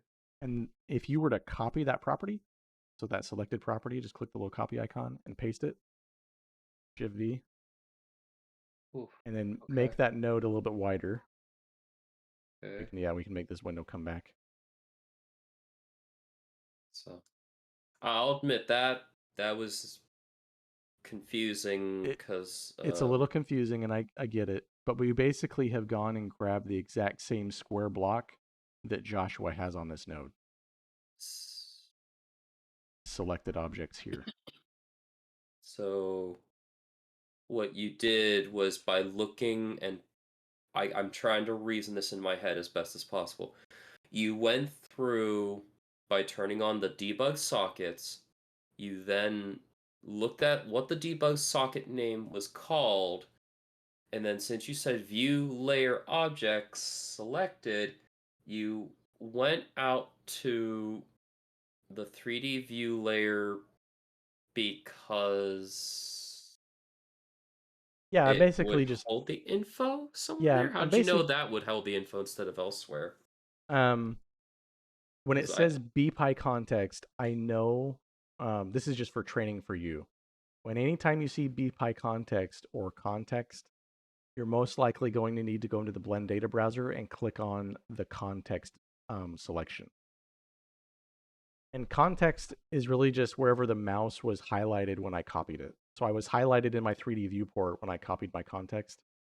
And the view layer is like, it's all encompassing. It contains objects that are inside my scene. It's a little bit abstract, but view layer contains a property that's called selected objects. And okay. I found out that view layer had it just by turning on debug sockets. Like here, all I care about is I'm just an artist and I care about selected objects. But if I wanted to learn the Python behind it, I could turn on debug sockets, and this property lives inside of the objects that are inside of view layer, and view layer is inside of this bpy context. So it's almost like navigating a file structure backwards, kind of like we've been doing with our code. The data is accessed kind of backwards up until we get to context. So instead of looking for, like, say, BPY data, which would have us go into the data setup, That's right. in which case then we would then look for objects because it says objects, Yeah. right? So bpy data is going to be the data selection, and bpy context. Anytime you ever see bpy context in code, you're going to know that you need to at least come to this context section, Okay. and you may need to copy the context from a certain editor. The 3D viewport's where we're usually working, so that's when I copy context from the 3D viewport. But I could copy the context from the node editor as well, and this I context would shift. I guess I'm so um oh god, I'm sorry. My brain is not wrapping well around this because you're That's okay. saying context and I'm like, okay, why did you right click to grab context if you have the context from the objects thing? Because it says go to view layer objects and selected because that Yeah, it's kind of an abstract concept, and we're not going to be here very long. But this is just mainly whenever I have my mouse in Blender, I'm technically activating a place in Blender. So my mouse is in the 3D viewport right now. So I'm yeah. actively working in the 3D viewport, and only certain Blender operators work when you're in the 3D viewport. Like you can't execute deleting nodes with Blender operators when you're actively working in the 3D viewport. You have to move your mouse in the node editor to delete nodes. Does that make sense? Like I don't have a node delete button when I'm working in here. So in this case, because of if I were to right click on the cube Yeah, and notice how you have say shade smooth and shade flat. I can then do copy context, and that would. It says 3D window, so it changed it from, Yeah, say, from the what was up header, here. I was in the 3D header, now I'm in the 3D window because this is the window we copied out of. So is it bad I'm not in, say, what was object transform and grab the context from like rotate or whatever it was I had grabbed originally? It's okay. I did the 3D view Yeah, slightly that's off. yeah, that's okay. I guess another way to explain it, this is probably a better way to explain it. Let me click on my cube, Okay. and when I click on my cube and I right click, I get this set of menu options, right? Yeah. If I were to go to my node editor and click on a node and right click, I get a different set of menu options. Right. And if you look at the very top of the menu, it says node context menu versus object context menu. Okay. when you need to do certain things in Blender, you need to just be aware of the context you're working in. And that's when this context section comes in handy. Like I want to do stuff that's dealing with objects in the 3D viewport. Well, I can copy my context from something that's in the 3D viewport. So it's a Um, funnel to get to the information you want more than that's anything correct. else. Yep. It's just funneling into the location of Blender we're working in. Okay. That And I get better because now that you're saying it, and I know you probably said it in this way, just maybe in just different words, it's not so much you're trying to get a different menu for the sake of a different menu. And I know that was never the case, but you were trying to explain this is a funnel. Like I want to work on on this code, this script here, but to uh-huh. get the script I need and that it is going to work right, I want it to work on objects. So I need to go into 3D view and click on this case An the object. Yeah, object context menu, and then I can get the information which is context of objects. This is the subject, then objects. Then I can get its context and find it down in the source of that Blender data thing, which is that's right. context view 3D window. And because it was from an object menu, it will have object stuff in it. Yeah. And um, we know that the when I click on the debug sockets, the data is saying it's coming from bpy context view layer. So I have to get context activated, and view layer is a pretty big thing. Like it covers a lot in Blender. So regardless of where you're copying context from, it's probably going to show up. Okay. Um, and then inside of view layer, you should see an objects item. So I'm looking at the Python code here, and I'm just trying to navigate the Blender data browser, going deeper and deeper based upon what I'm seeing on my node. So I Okay. was bpy context, so I clicked on context window. I navigate until hopefully I can find view layer, and because I Yeah. see it, I can open it up. Okay, what's the next thing that I'm looking at after my period? So view layer period objects. Well, let me open up view layer. Do I have an objects? Yeah, I do. So open that up. So objects period selected. Oh, look at that. There's selected. So I can copy that, and I should be able to paste that property, and I should see the exact same thing I was looking for, right? So if I do it one more time, I should get the same thing I had previously. Yeah. This is just helping navigate in Blender Data Browser, but it also teaches you a little bit about the Python code that was used when it generated it. Okay. Okay. We can turn I debug can. sockets off now. That's a little bit of a segue, but these nodes aren't anything super special. We're just the nodes have Python code in them. Okay. And that makes sense. The fact that there is code being generated, I get that they do have code. I just was really trying to understand the whole like point of the Of the context context. segue, yeah. Context is just wherever the mouse is. When Right. you're in the node editor, you're in the node context. When you're in the You 3D know, viewport, you're in the 3D view context. yeah, Um, because and I you'll get have that. access to data that's only available when you copy those contexts. That makes sense? Yeah, it yeah, So it does enough for the sake of for a segue, but maybe yeah, not so for like sure now. yeah, so I'll end it with this. I'm in context 3D view. If I type in the word node, nothing shows up because I was copying context out of 3D view. If I copied context out of my node editor, now I have this node filter on. I can see stuff with nodes, Okay, right? So it's context is sensitive depending on where your mouse is when you copied it.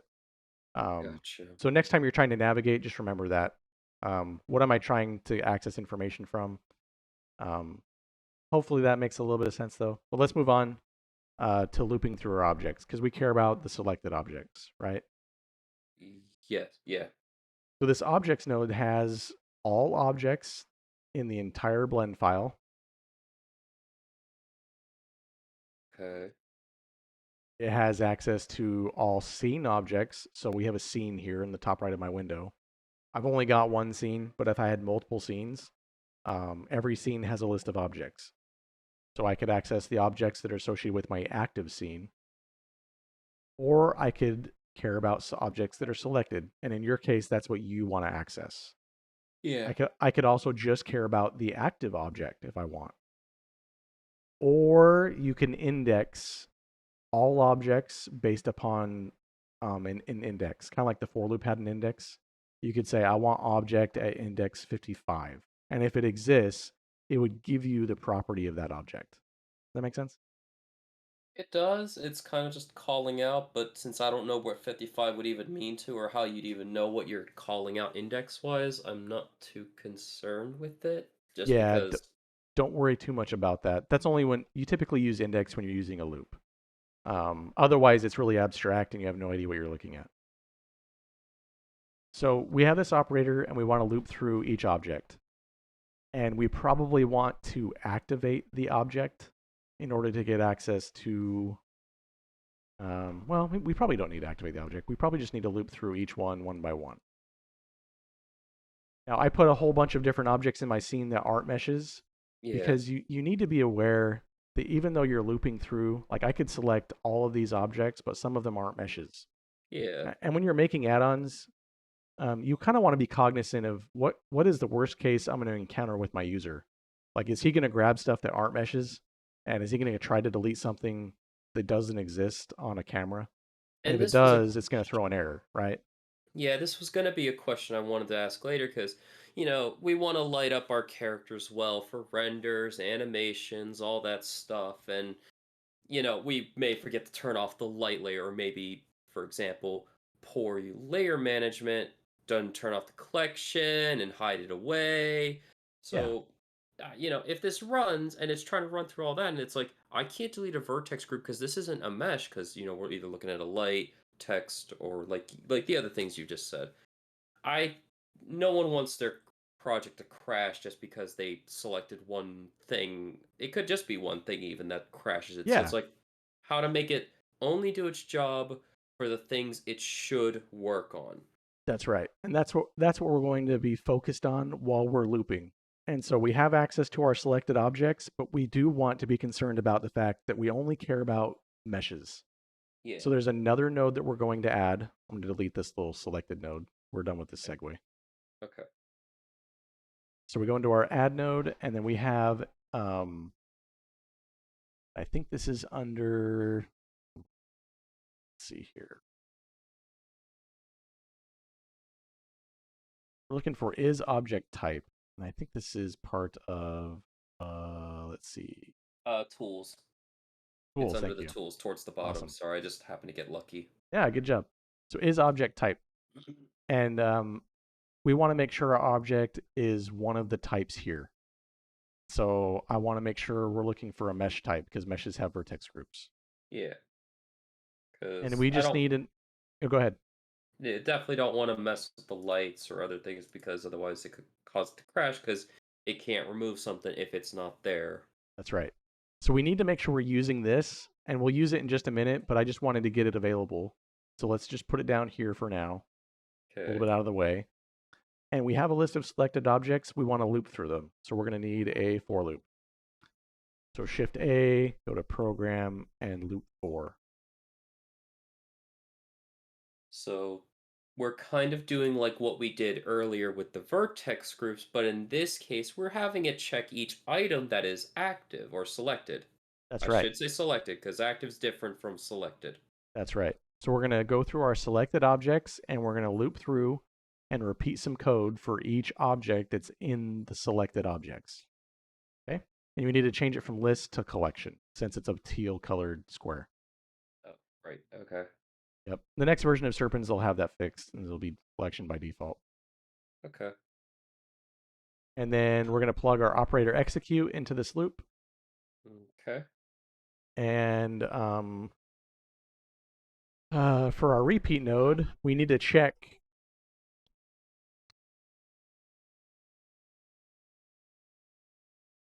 the object type. We need to check to see each item is the item a mesh.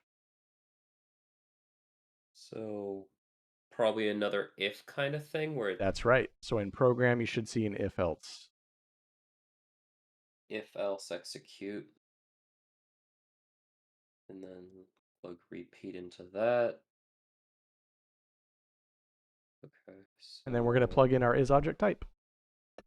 And that's the condition. If it doesn't count that, then it doesn't run the thing. That's right. Or Now, you got to look at your isObjectType node, and it has an input going into it on the left side. So if you zoom in and look at it, it should say object, comma, you got like a parentheses there using active. yeah. So we want to plug our item into that instead because we're looping through our selected objects. So for each item in the selected objects, we want to check to see if that item is a mesh. Does that make Okay. sense?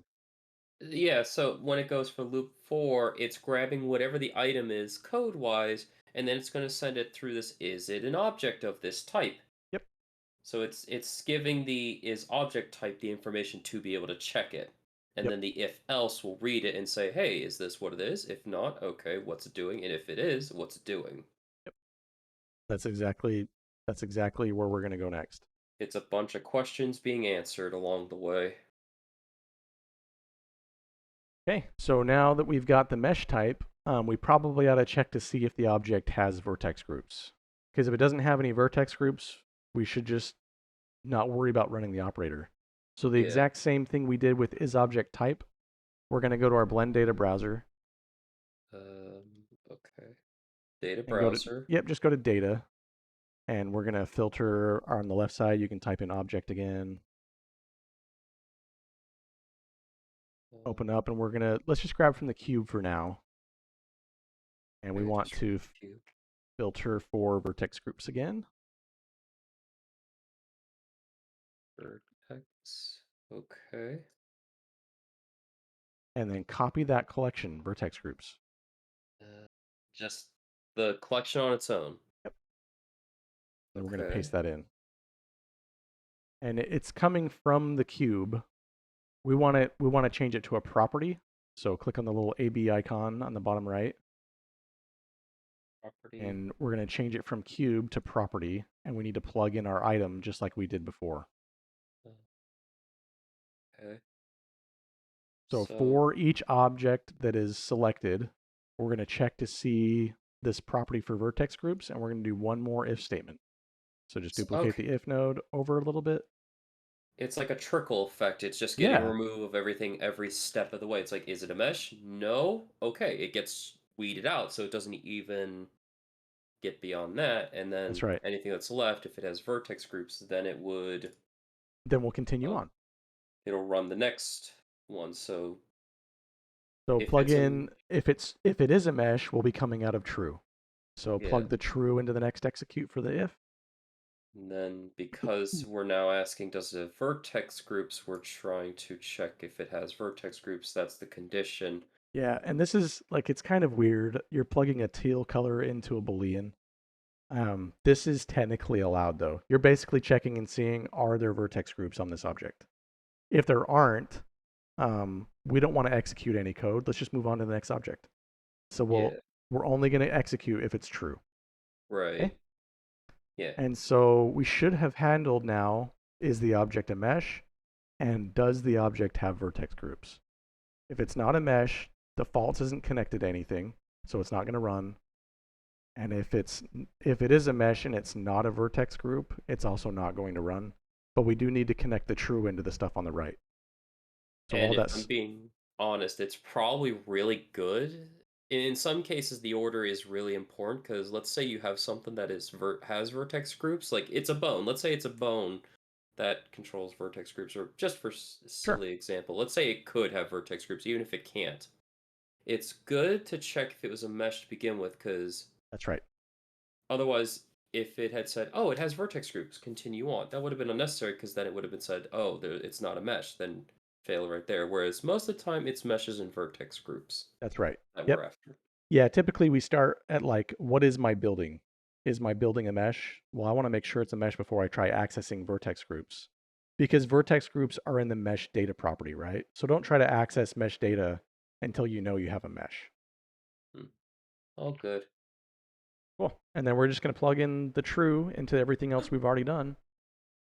Uh, And would this be a good one to run a print on, just to make sure it's not gonna go? Sure, we bad can. or save just because, hey, we should save before we potentially So before cause we it to can, yeah, crash. before we connect all the stuff downstream of our vertex groups if statement, let's just do a print node real quick. Since you said that's usually a really good thing to do, I Yeah, just kind of like, maybe that's worth doing here because now we're telling it to go through not just a single object, but yeah, you're gonna be multiple looping objects, through multiple objects that are selected, right? and not even of the same type as we've done up to this point, because now we're getting cameras and stuff involved that need to be, checked out. So so since you're wanting to print, what kind of information do you want to print? Do you want to print the object name that you're looping through? Like every time we go through an object, you want to see which one it is? That would be good Okay. because let's say it is object and it could do it in its own order. In this case, unlike the vertex group side, which tells us, hey, it's group 1, 2, or 4, we don't we have a list up in the outliner, the top right, that could help, but that might be its own drudge work to find it, and we could always search in the outliner. So if we could see the objects that are being checked, we might see something in there that's not supposed to be active and like, wait, why is that in there? That shouldn't be anywhere in there. It could be even a small object that no one even sees is in there. Yeah. It'd be just nice to know what is active. So let's go ahead and we need to access. So we need to access the name property on our objects, Okay. and we need to go to the Blend Data Browser for that. So we're going to Blend Data Browser, and we need to access the name property on an object. So let's see if you can go to the Blend Data Browser, and Uh, you have Cube open now. So yeah. Cube should have a property that's called name. You have to get Okay. rid of the vertex group filter. Yeah. You should be able to make a new filter and just call it name. Okay. Cube, name, enter, escape, profile, show name, and then name full. So this is where you would look at the next set of information where the properties, they're like in a light gray. Name has a string and name full has a string.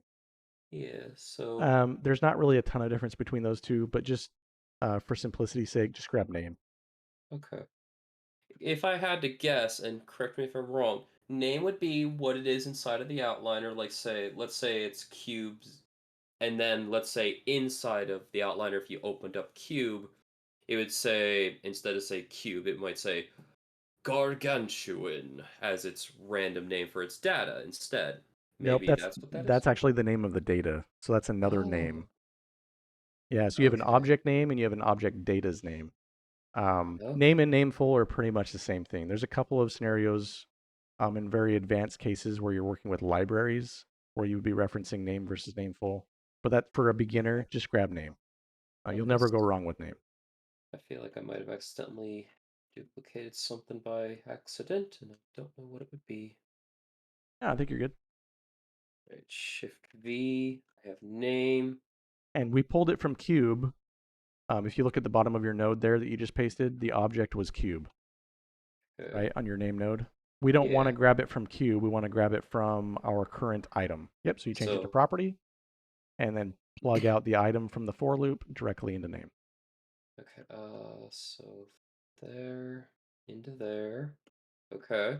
And then at the very end of our last if statement, so if the object is a mesh and the object has vertex groups, let's print that item's name. Yeah. So plug in the name value directly into the print.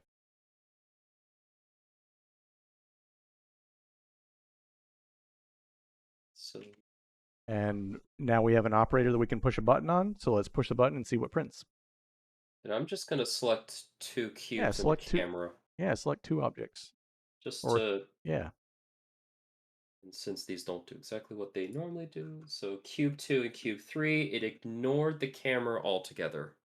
And I've got a light, a Bezier curve, and a camera selected, and it ignored all of them. It only gave me my three mesh objects.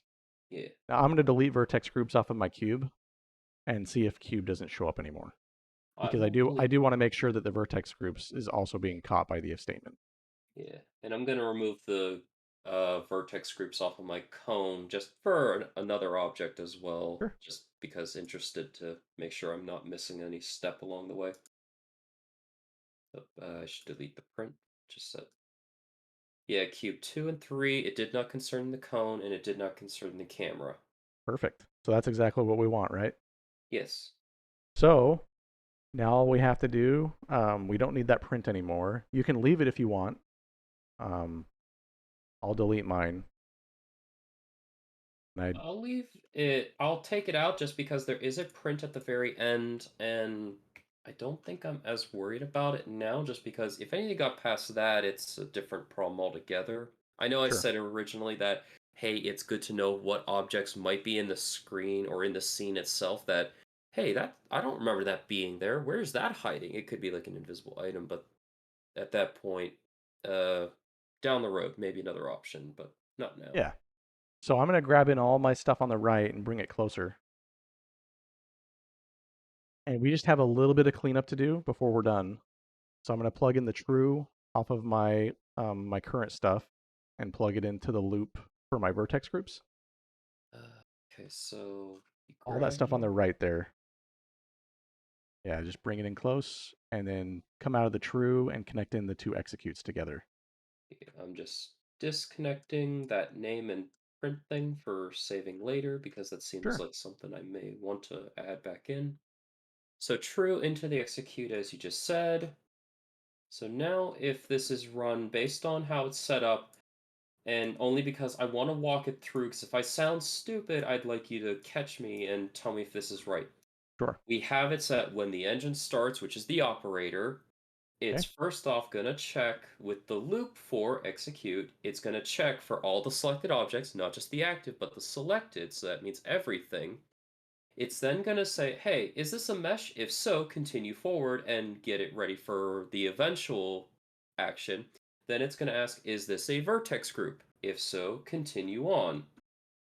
And I just realized I did not. Do I need to hook that up? No, I did not need to hook that up. So it's then going to check, does it have vertex groups? If it does, it's going to continue So forward. stop right there. Hmm? So does what have vertex groups? Let's look at your vertex groups node just real quick. What object is it going to check vertex groups on? Um, Cube 2. So it needs to be switched. Instead of to cube, it needs to be switched to property. Now, does that mean for the. Does it need to do anything else? Does it need to hook back into something else prior, like the index or the That item from the yep, previous one? that is perfect. Right into the item. So Because now, we're doing it for each object, right? yeah.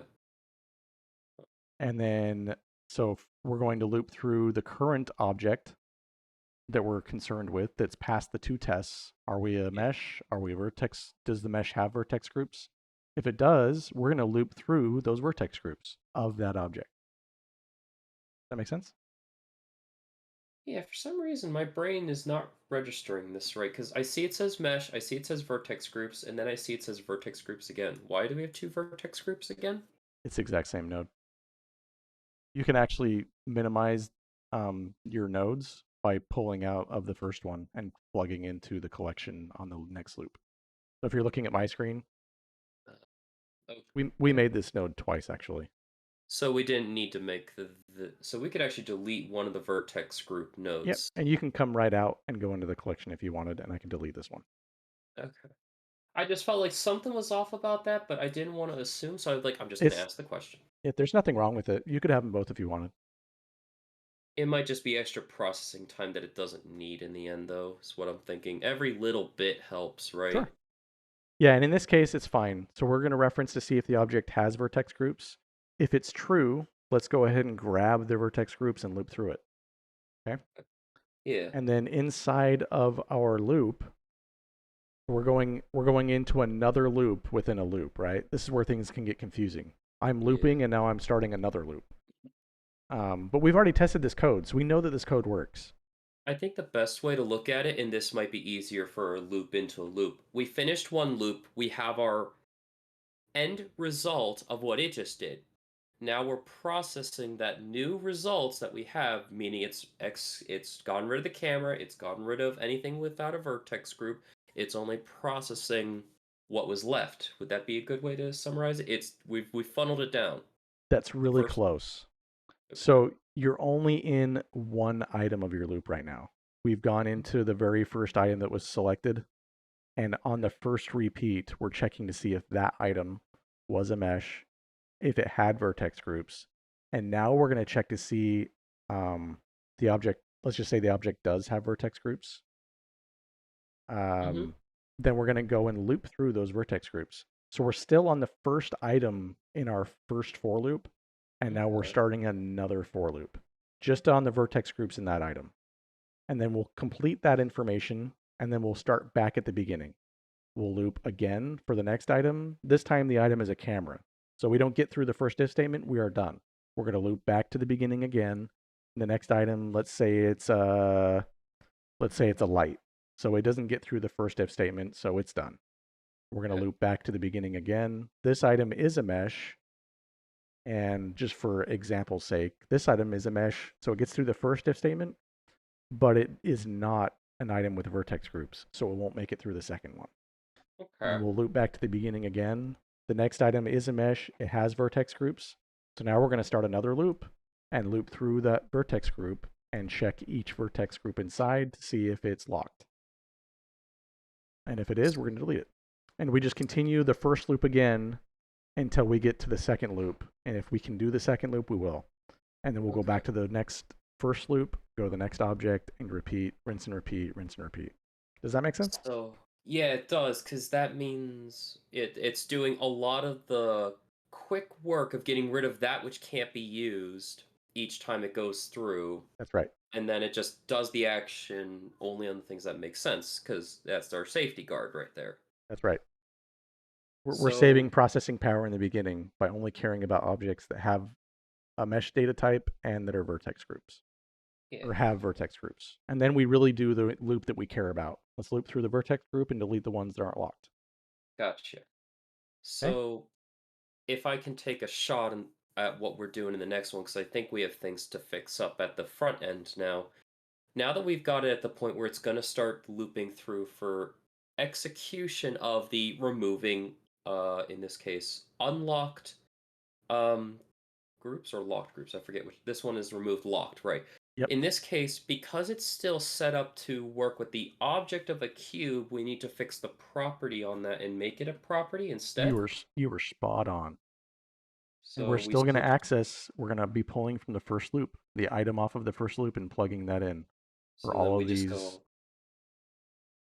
Just come out of the item, plug into the active, come on out of that the one. item, plug into Okay. the active. And if you noticed a comparison here, these are both the same node. I have two nodes that are called active. And if I turn on my, this is where the debug helps a lot. So go to my end panel and I can turn on debug. Debug sockets. Yeah, let me disconnect the front part just for now. Let's keep it simple. Is the Um, code on this one for the socket that I'm coming out of, is it the same code both times? If it is, I can reuse the node.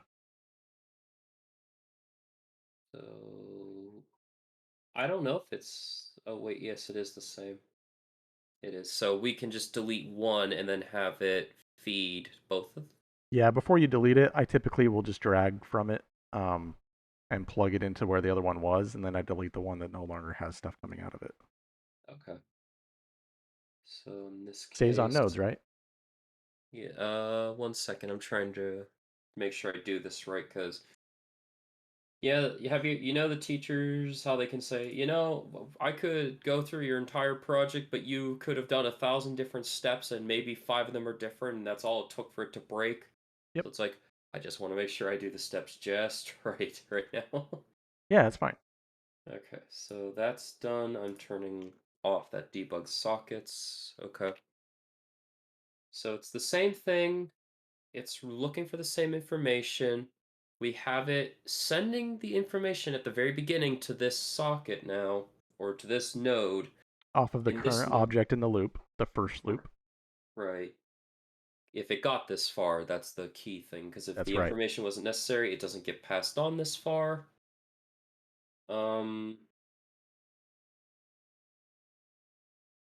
and it's just, I guess, making sure, is it looking for locked weights? It is.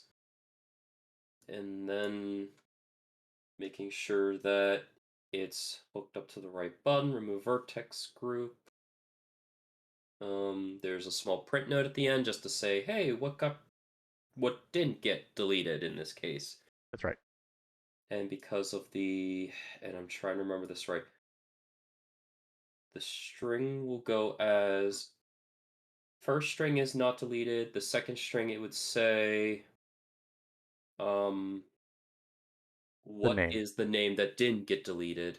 Yep. Except for you got the name property. Put the name value into the string. Oh, and yeah, There you go. fixed. Okay. Yep. And we already did the first. Like we've already successfully tested this for loop, so we know that this for loop works. Anytime you're building code like this is the way we want to do it. Like test one part of the code first. Um, the part that you really care about at the end of the day, and start small. Like we started by deleting one vertex group, and then we made a loop to loop through and delete them one by one. And now we're making another loop that's going through each object and executing our first loop. Does that make sense? Yeah. Yeah, it definitely does, because if one is going to fail, then they're all going to fail usually. So by just doing it in piecemeal, we at least know, hey, part A Yeah. works, part B works. Okay, we can put A, B together and get our result C that we wanted. Yeah, I mean, I could quickly come and build this code, and I could easily make one loop and make it call another loop.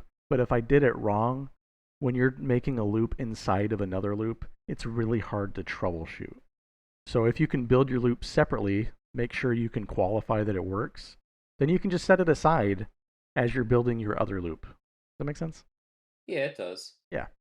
I have a And so, small question though, as sure. someone that's new to this and kind of uses this. It's done in material shaders, and maybe it can be done here. Can you make frames inside of this node setup? It might be good to save in case it doesn't work, You sure because can. if you hit Shift A and you go to Layout and you go to Frame, that's supposed to bring up a box that you can put down. And then when you put that box down, you can sort out what each thing does. So we know this front bit here is the uh actual function to delete everything, right? Yep. If I put this here and then I grab all of these guys and then not that guy, you stay there, frame. If you grab all of it, and I'm having a lot of trouble just being simple to grab simple things. If you drag them in, it frames it. You can grab the frame itself and move it around, but on top of that, you can usually name the frame. You can. You have to hit F2 to name the frame. So yeah, that's what I was curious of. Can you name the frame? So then, let's say again, this is like a master node making file. Um, would this work? Like, can I label it? Can I make this easier for someone who wants to know what does this section mean? What does that section mean? They can just get what they need and not have to, guess at, oh, I need to change this node so it works just like this. They can kind of zoom or dial in to the part that they want. Yep. You sure can. That's a great way to code, in my opinion, with Serpens. Give it give it a frame, um, and then you can give the frame a label. Because I know, and I'm sorry, I'm only bringing this up because it's the easiest way for me to explain it. When it came to shaders, and I'm looking through trying to understand what people have done and how they're creating things, Yeah, just frames are because like, awesome. yeah, I want if they don't have them, I have to then spend God knows how long trying to figure out, all right, how does this work? What does this do? It's like a nice little frame with a little explanation, spot on helpful. Yep. And if you go to your end panel inside the node editor, there's a Oh, node tab at the top. oh yeah. And I keep if you click on your frame, it'll give you options to color the frame. You have to click the Boolean button there to turn it on. You can set the uh, frame color and then give it a color if you want. You can also, um, yeah, make that a little bit darker. Open up the properties on that frame, okay. and you can change the label size if you want. Make it bigger, smaller. I mean, it helps to be able to read it, so Sure. that's never going to be. Although I wish it would stay a little bit above it. There is a there's a feature on the frame. Well, no, there's not. It's all right. I mean, I'm not too worried about that right now. I'm glad that the frames work. It didn't crash Blender because I get it. Sometimes nodes don't want to work because if you switch from, say, cycles to EV, some nodes just won't even let you see them in the menu. So I'm like, wait, will frames work? Is that something that might be able to work? Yeah. And so we can do the same thing um, with the first set of for loop as well. Like I could frame it and just say loop through selected objects. I figure out how to duplicate the. There it is. Yep. Only Edit rect. meshes with V groups.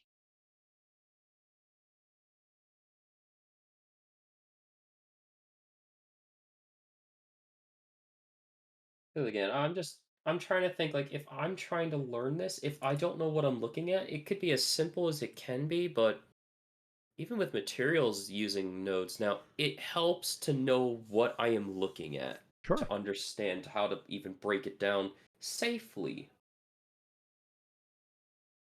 Again, it's nothing against any creators out there. It's just if people are gonna learn and things are very confusing, any form of just, hey, this is what this is, even if it's just 5 seconds, you just save someone else maybe an hour or two of trying to pick apart to learn what the heck they're looking at. Sure.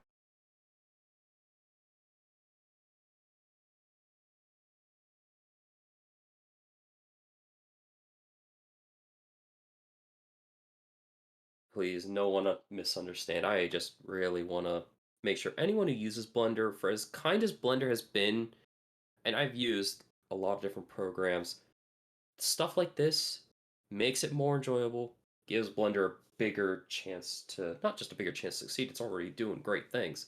It gives it more chance to push forward and do greater things. For sure. And I Yeah. love that.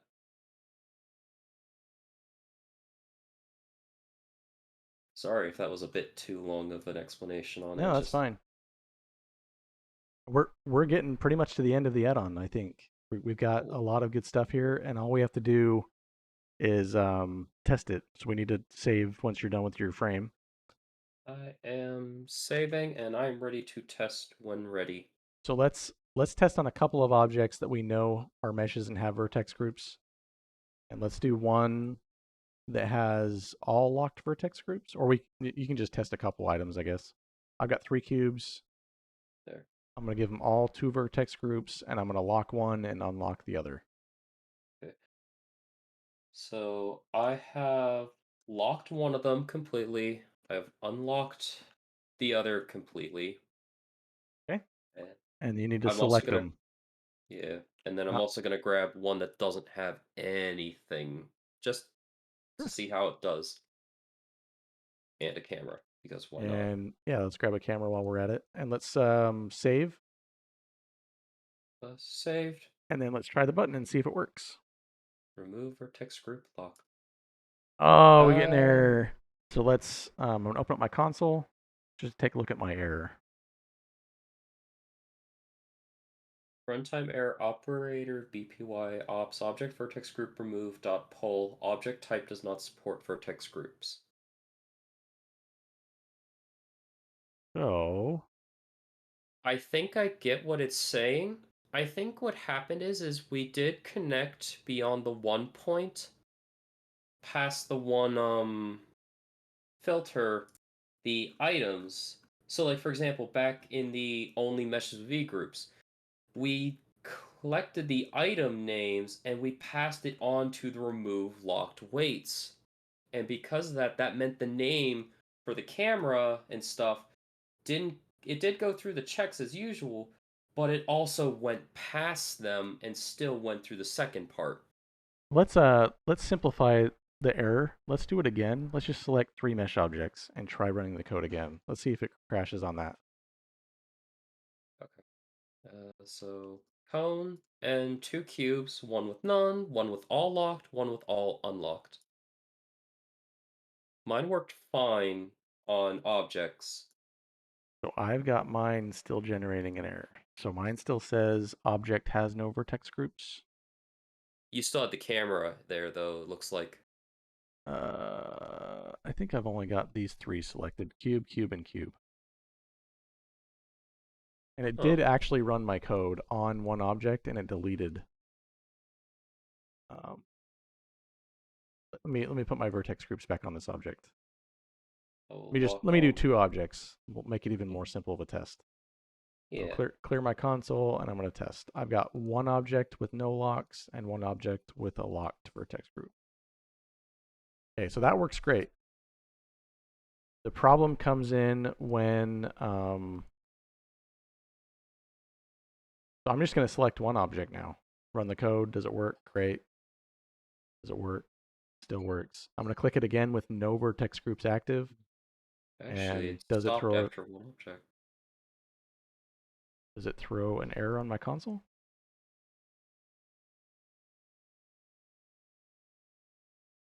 Actually, I found a new issue with it.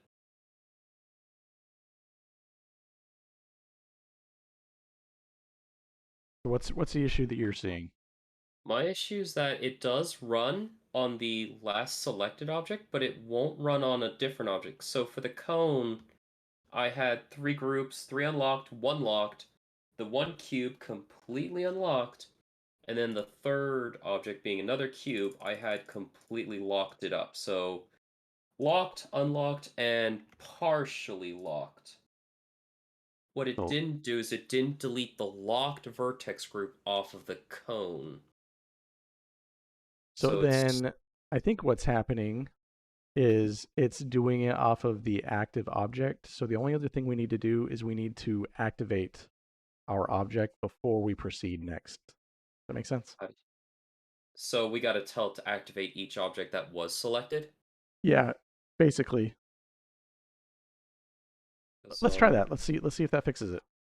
now again, the whole camera thing is still interesting because if looking at yours right now, I see it's sending the item information down to the loop through vertex remove locked weights, which means doesn't that also mean it sent the camera information and any other object, even if it's a light or whatnot, No, to that because second half? no, they never got through this one. We proved that with our print statement earlier. If it wasn't a mesh, it wouldn't have continued on. On that section, but you're also creating a bypass with that bottom line that's at the very bottom, then going into the second section to Yeah, send so the info. this is only data. So as Okay. long as the execute doesn't make it past, the data won't ever be referenced by these nodes. Okay. You can send stuff downstream, and that's fine. The execution, if it stops, you just won't be requesting the data downstream. Okay. Again, That's a great sorry, I'm question, though. just Yeah, it's a it great just question. seemed like the kind of thing I would see it doing potentially. Yeah, and this is a good segue. Whenever you're connecting nodes with the white diamonds, you're only now allowed to connect one to another. You can't split it and go to like 5 different things. You only connect them one at a time. Does that make sense? So Yeah, it does. with my item data, I can split it off and go 10 different places. But when I'm executing code, I can't execute 2 sets of code at the exact same time. I can only connect one to another, downstream, left to right. Okay. So all we have to do is we need to loop through each of our selected objects and activate them one at a time. And we have to go to our blend data browser. Blend data, blend data. Okay. And there's the active object. If I open up my context section here, click on context and the blend data browser. Let's copy context from our 3D viewport. And you should see active object. Um, Yeah, right click, copy sorry. context. Doing it just so I don't forget how to do it. I know it was already there. I just Sure. wanted to run through it. Okay, so active object. Just click the open icon there to open it down. And there's this little information note. Joshua put this in here because this is an often asked question, and this is for new coders. To set the active object, we need to grab it, use the active object output on the objects node, or copy the active object from the active view layer. So we already have an objects node, so we're just going to use that instead. So we have this objects node here on the beginning of our Object. for loop. Okay. And you can duplicate the node if you want, or you can use the active output from this node. It's up to you. But we need I to give ourselves a little bit of room. So I'm just gonna I think duplicate is fine when it's for, trying to make sure it's easy to read in this sure. case. So if you want to duplicate, just Shift D, bring it down. That did not seem to work, 'cause yeah. There you go. Trying to figure out how to pull it out of there. You can Control C and Control V, and it won't be tied to the frame. Oh, You have to Control C first, and then Control V, and then you can move it by G. Yeah, move it out. There you go. And I'm thinking I want to activate the object only if it meets the criteria. So I'm going to do it after the very last if statement before I move on to the next task. so I guess. Oh yeah, I guess we do need the room. But I'm going to bring my little objects node right after that if else, the final one. Okay.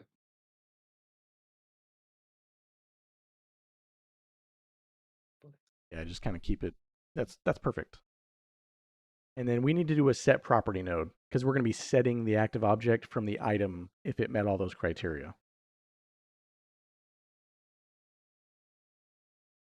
So Shift A, yep, you can search for it, set property. And we're going to, the property is the active object. So we can pull out of the objects node and put it on property. Property. Okay. And the value we need to change to a property because we're activating an object. And it's going to be coming from our item. If the item meets all the criteria, we're going to make that item the active object. Oh, that's right. You were in here. That's why I couldn't find it. Looking in the wrong Oh, place. good call, Okay. good call. Yep. So yeah, we're just changing this to property. Um. Where you at? And we go to our first for loop. Okay. And we're pulling off of the item. If the item meets the criteria that it's a mesh and it's got vertex groups, we're going to activate it. Okay. So I just pull out Trying. of the item and go right into my set property on the bottom socket. Okay. I'm gonna shrink this down because this is a little hard to see with all this stuff. Um.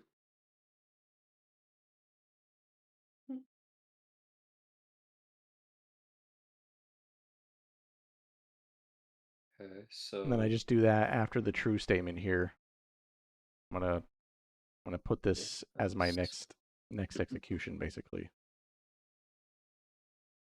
And Yeah, notice that how it's needs. red because you can't do Yeah. more than one. They did that on Oh, purpose to help you. oh, good. Trying to help us non-coders code. Hey, I'm happy for any kind of help at this point so I can do it right. Sure. Because if I'm gonna make a mistake, I'd rather not be making the mistake unless I absolutely had to. No, I think you're duplicating that node. I don't think you need to do that. Oh, okay. So then I just do that instead and then delete Oh, that. yeah, that's fine. I just had mine on the outside. I don't know why I have it on the outside. I can bring it into the frame. That's not a big deal. No, it's fine. I just trying to make sure I follow this right is all. So we're leaving our second if.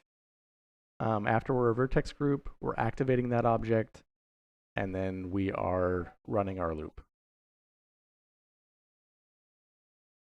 So, And if you want to make your node smaller and only concern it with the thing that was coming out of it, you can select the node and you can use the hotkey Control H, and that just hides everything that's not used. okay. You can hit it again to open it back up. Okay. I'm just trying to keep the lines a little bit easier to read Sure. is all. Okay. Well, why does yours say index is active and keeps that, whereas Uh, mine just. one is H and one is Control H. So H will hide it down to like you can't read anything, and Control H hides most of it. Don't worry about the index part. We're not using the index. Okay. We are coming out of active object though. Okay. Okay, so I think we're ready to try testing our code one more time. So I'm going to do two nodes. One's got all unlocked. One's got all locked. One is a mix. Because And that was. we can do one as a mix. That's fine. One is locked and one is unlocked. Okay. Do we want to include the camera, or is that still good? I'm gonna do just meshes for now because I'm pretty sure it's well yeah, we can do a camera. It shouldn't matter.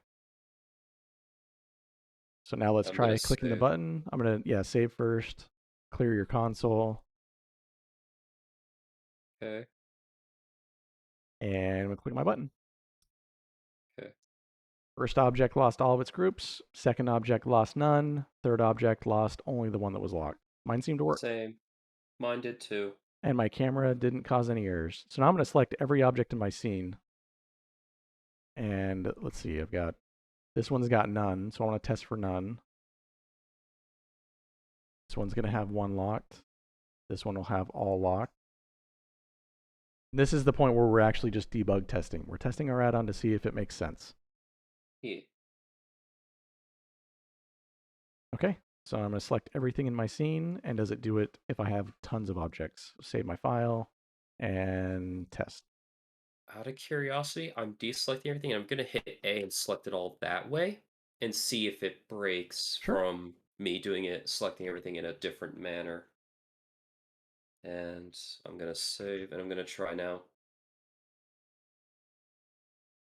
Oh, that was weird. The one lost all of its groups. Oh, Blender crashed on me, and I was in the viewport, so I'm gonna guess that's That's strange. You can yeah. were you control Zing? Only while over the viewport, so I could undo the function, not anything in the node port. Let's see, control S. Let me control Z.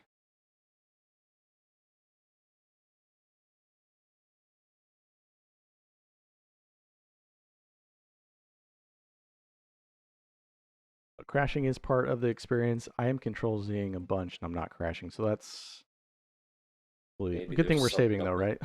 Yeah, maybe I have something slightly off that needs changed and I'm unaware of it. Yeah. I don't know. I think you're pretty much the same as me though. Um, Because I yeah, object type is mesh, vertex groups. Yep, that's going in one, two, fine. three.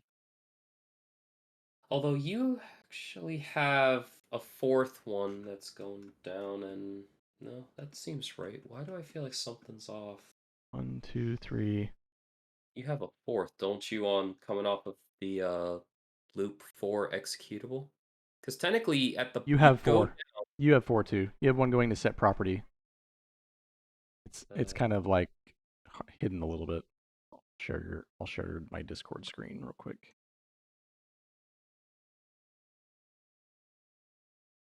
I mean, I'm looking at your Discord This screen, the is entire. this is the one that's your fourth one. So you have 1, 2, Mm. 3, and then the fourth one is over here. You've got all yours connected too.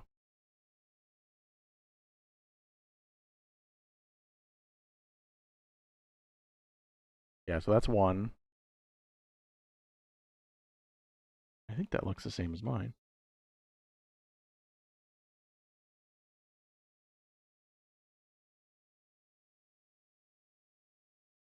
Print is all the way out here.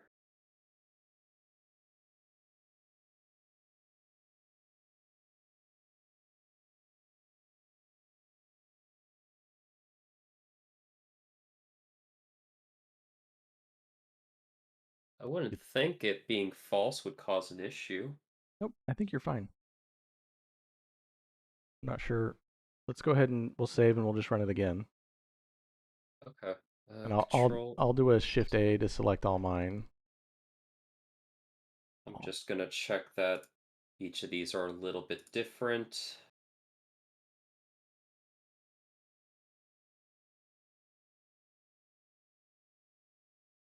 So this should have 2 unlocked. This should have 1 unlocked. This should have 3 unlocked. This should have all unlocked, and this is none unlocked. So I'm hitting A to select everything in the scene. That includes a camera, cone, cube, cube, cube, and a cube. Beautiful. And And I've got one object that doesn't have any. So oh, I'll that's just do I'll do a Shift A or A to select all. And I'm there. going to run mine one more time as I save. And Now, there is something that will happen because we're selecting objects as we're looping through. The object you started with may not be the object you ended with as far as the active object, because it's just looping through and activating them one at a time. So the last one on the list is going to be the last one that's activated. okay. And you can tell that it will change because I'll just select some object at random. Um, and that's my active object. And then I'll select everybody else and click the button. And you'll notice that your active object changes to some object. Yeah, that had none. It's had one locked.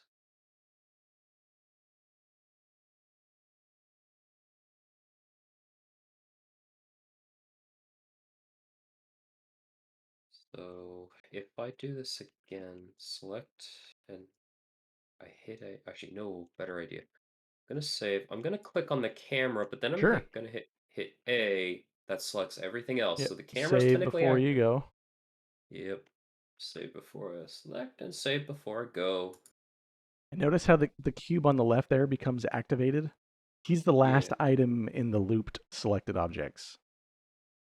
And Hmm. he's the last one that got activated because he has vertex groups. Vertex groups. Yep. So let's say Okay. you wanted to keep the object that you had active in the beginning and you want the object to be activated at the end. We can do that. That's not a big deal. We can reactivate that object so that it doesn't change the user's experience. He's like, wait, I didn't have that object active and now it is. That would be good just to keep an eye on things if you need to see it active or any changes on one object in particular. Sure. So we just need to move our operator over left, and we're going to do one more thing, and then we'll be done basically with this operator. Okay, I'm just going to drag all this over Yeah, drag it because right. That's this is fine. all functioning now. It doesn't need to be like that. And we need to basically store our active object into just a temporary variable. And so on your end panel here in Serpens, there's a variable section. Okay. At the very, you have to activate the Serpens pert, and then at the top there's a variables. Right below the node tree, there's a variables thing you can open up right here. Variables. Okay. And you just click on the plus icon and add a variable. Okay. And I'm going to give it a name, just temp active object, something simple. Okay. And I'm just going to leave it as type. Well, we can change it to a pointer. Mm, So its pointer is a property. We're going to point to an object, and then you have an add node button, and just do set variable.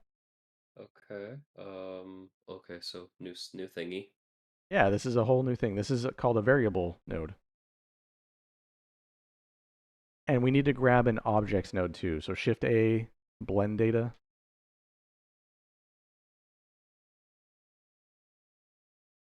and objects. Okay. And then we're just going to plug the active object into this set variable. So the very Okay. first thing we do when we run our operator is we keep track of the active object and store it in a variable. So I'm going to do that as my very first item of business. Okay.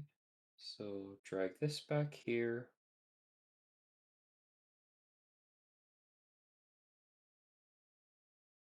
Okay. Okay, and I'm then I'm going to, holding off putting any more executes onto the main loop until I guess this is there. I don't know what goes on after we're not this. doing a whole lot with this. We're just storing it into a variable. You can plug it into the outside. There's nothing else we really need to do here. Okay. And then once we're done with all of our stuff in our operators, so this for loop is going to execute and it's going to go through every object. And we have a continue diamond we can come out of when we're done. So Okay. once the for loop is done running, we're basically going to reset the active object. Okay.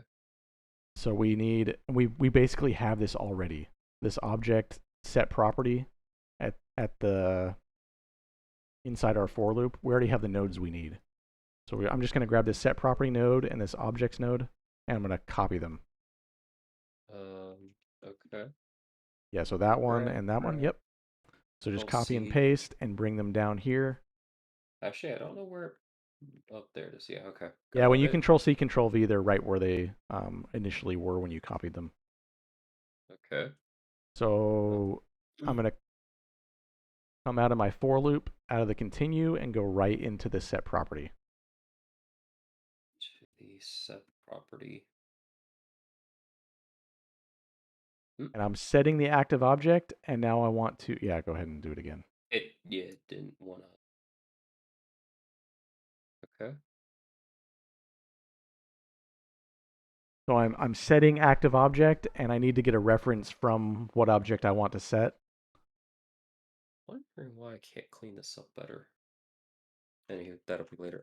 So So we need to set in the value, because right now the value says no data. So we're just gonna okay, get our variable. So on your Serpens end panel, there's the add okay. node, and you're gonna do get variable now. Get variable Yep. And then we're gonna plug that into the property. into property. Into the Wait. value, sorry. The value, yep.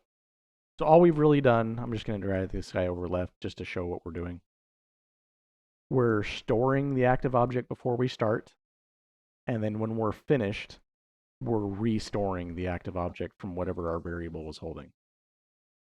Okay? Won't it do that for each object though, and then it's just No, whatever because the last one is? we're doing it after the continue. So after the loop is done executing, we're going to restore whatever the variable was set to. We set the variable before we did our for loop. So this is Okay. before anything loops, we're setting the active object first. Does Okay. that make sense? Yeah, it does because the first object goes in through there, sends it to the block. The block of for the loop four then sends it to the set property down below. Although, When doesn't it, that mean everything still cycles through the set variable, even the new stuff that comes after? so the for loop only handles things that are on repeat, and when it's done, the continue lets you do stuff at the end. You're not looping at that point, you're just continuing on. So inside the loop, we're looping through and selecting one object at a time and running the remove vertex groups. Right. So we That have I get. some active object that's not the original active object when we're done looping. So we need to run this continue execute and reset the active object that we had when we started before we looped. Okay. Hopefully that makes sense. It does enough for the time being. I kind of want to. I guess once we get towards the end, I'll see how it works in the end because Sure. part of me is thinking, yeah, I get it. It's the first active object, but then since it's activating other objects to go through the loop, It doesn't hasn't that done that mean yet though. each? Yeah, we haven't actually executed the for loop. So when we're starting our operator, all we're really concerned with is, hey, I have an active object. Let's store the active object. So currently, when we're testing, I'm going to activate my camera. So when I click my operator button, the current active object is my camera. We're going to store that in a variable. It's just like it's like a little container. That's all a variable is. Like a variable says, okay, I know that the active object was his camera. And then we go and run our for loop, and the for loop says, okay, we have all these selected objects. We're going to go through them one at a time and activate them. And then once it's done doing all that stuff, we'll say, okay, well, let's continue on. We're not needing to loop anymore. We're going to now get that little container and set it as the new active object. So it was the camera, and it's going to end up being the camera at the end. Yeah. And now I'm going to run my code, and you should see if it was the camera in the beginning, it's still the camera at the end. Make sure you save before you run. Yeah, definitely on this case because I I sort of get it, but somehow I just keep thinking that after it ran the camera, it's gonna run the other objects, therefore override that temp active. It we're only setting the variable in the very beginning. The variable is not accessed during the loop. It's only accessed when the loop is done. Okay. Running thing now. So you only had one object selected, so I only looped through the one object, right? Oh yeah, brain wasn't thinking. So activate, yeah. Now activate the camera and try running it. Uh,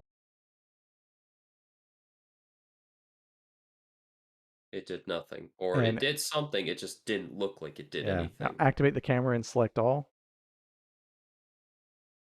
and run it, and you should still end up with a camera at the end. Activate the Yeah. cone, um, and then select all. Yeah. Now run it. Should still be the cone. Yeah. Okay. So in effect, we're basically saying in your last test, we had a cone. We're going to store the cone in a variable. Okay, now we got that variable stored. We don't care about the variable for the time being. Let's move on. We're going to run our for loop. For every object I have selected, I'm going to activate the first index. We're going to check. If it's a mesh, if it's got a vertex group, it's now the active object. Run through again. Next mesh, does it have vertex groups? If so, it's the active object. We loop through all the objects, then we're done. The loop no longer operates, so it's finished its job. We just continue on down the loop, or on down the line, and we're going to restore our initial active object, which was the cone. That's all we've done in the code. And you now have an operator that removes all selected objects if they have a mesh and vertex groups. It removes the locked stuff. And if you want to do the unlocked version, you literally just copy this code, bring it down, and inside here, we just need to do that invert boolean.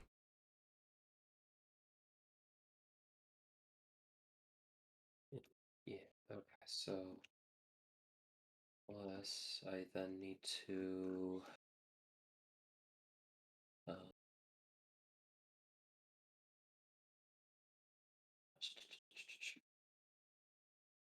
sorry, I'm trying to think Yeah, what I you're need okay. to grab because now it's like, do I grab all this? I think I grab all this because I now am copying the entire Yeah, you can copy all those. And you just Shift D, duplicate, bring it down.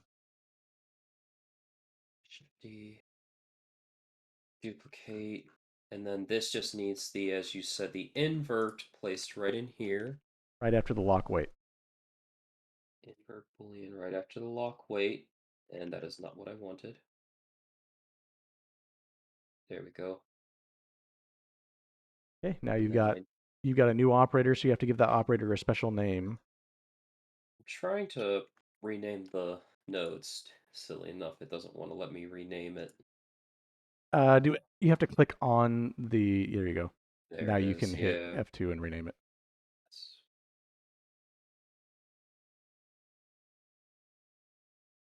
I had a small crash. Rebuilding my add-on now. Take your time, because honestly, I need all the time I can get for how Ah, you're slow fine. I'm going.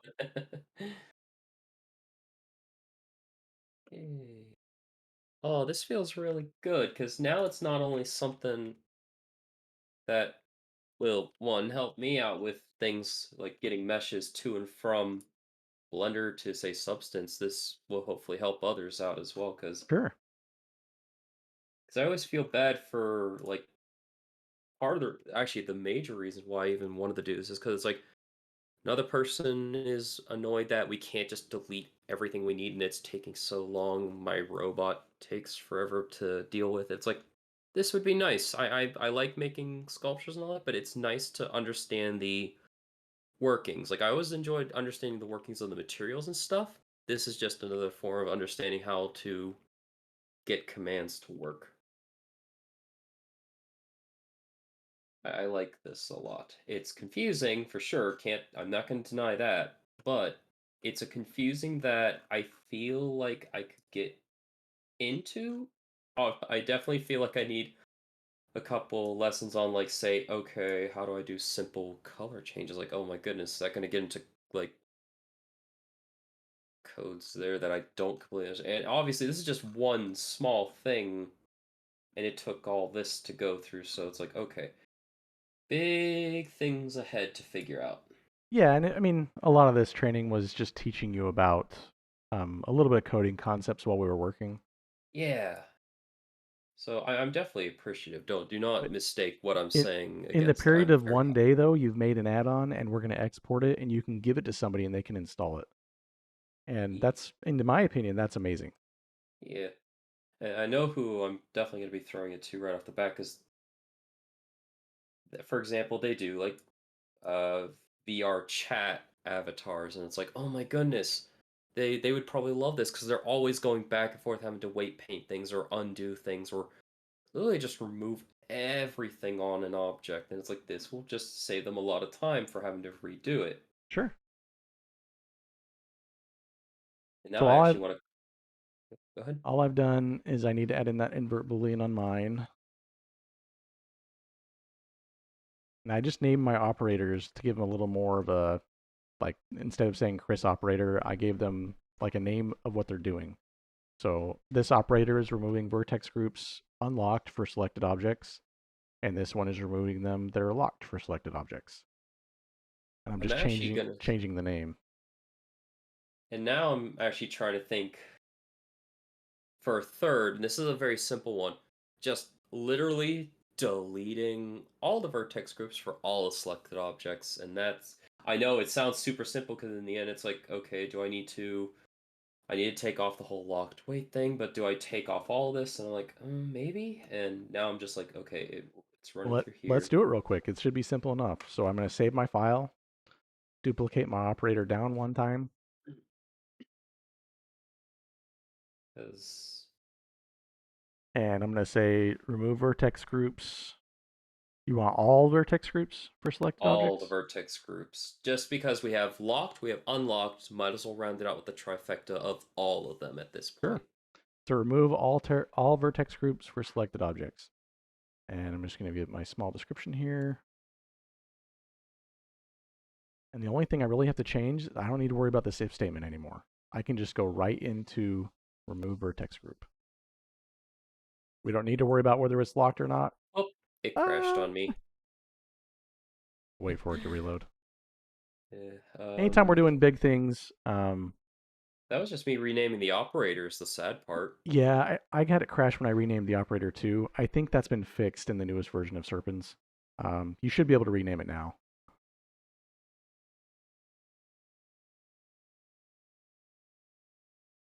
They're going to be releasing an update in the next week or two, I think. But I'll So, make a note about that, and I'm going to make it in our chat just real quick. Because yeah, sometimes go for Serpent it. still has problems too. It's not like it's the world's most perfect Oh no, Addon. it's like anything. Nothing's perfect when it comes to stuff. If anything, we can say, hey, code's doing exactly what we wanted. It just means it ended itself by running into a wall.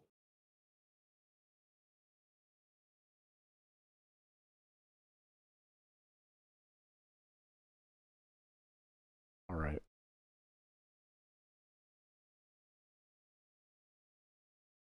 So basically, I'm going to loop through all of the vertex groups. I'm going to select them one by one, and I'm going to run this remove vertex group. And if you want to make it even more simple, we can get rid of the for loop entirely and just activate this all property, and it should just delete everything. I'll wait. Oh, sorry. I'm waiting until you're done renaming your operator. I realized I had named the one that removes locked to locked, and it would have been very confusing. Yeah. So for this one where it removes all vertex groups, Yeah. So just zoom in on the run operator at the this, very end. That's oh, at the that's very end. your operator, the little run operator that we're calling, that guy. So Yeah, it has a property that says all on it. yeah, So open that up. Yeah, click the little eye icon, and then check the checkbox to checked. yeah. And we don't even need to loop through our vertex groups now. So we basically can delete the first frame as long as you Uh, have the operator left over. so don't need the locked wait, don't need the name, Yep, don't don't need that. need the insert, if else, don't need that. Um, well, the print's not going to be needed at this point. What am I missing? You don't need to activate each vertex group because we're going to be, that operator has the all already built into So it. I don't even need this frame here. You don't even need that for loop frame. You can delete that whole thing and just bring Okay. that guy up. That's now a very simplified version of your operator. So then I can just link this in. Yep, just plug the executes in. Okay. Because we still want to Oh loop yeah. through the selected objects, right? If the object is a mesh and it has vertex groups, let's go ahead and run the operator. Yeah, yeah. Okay. Yep. It just dawned on me. We removed the part that was differentiating between locked and unlocked. Yeah, Okay, so I need to, I think, make a button for it because I did not make a button. that's right. We make a button. So save the file. Let's make a new button for it.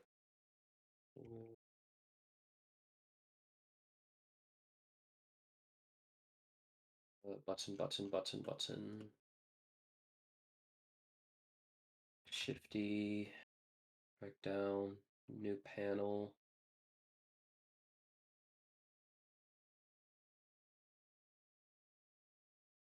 That's it. And then, yeah, that I just need to rename later. And then change your label on your Uh, button.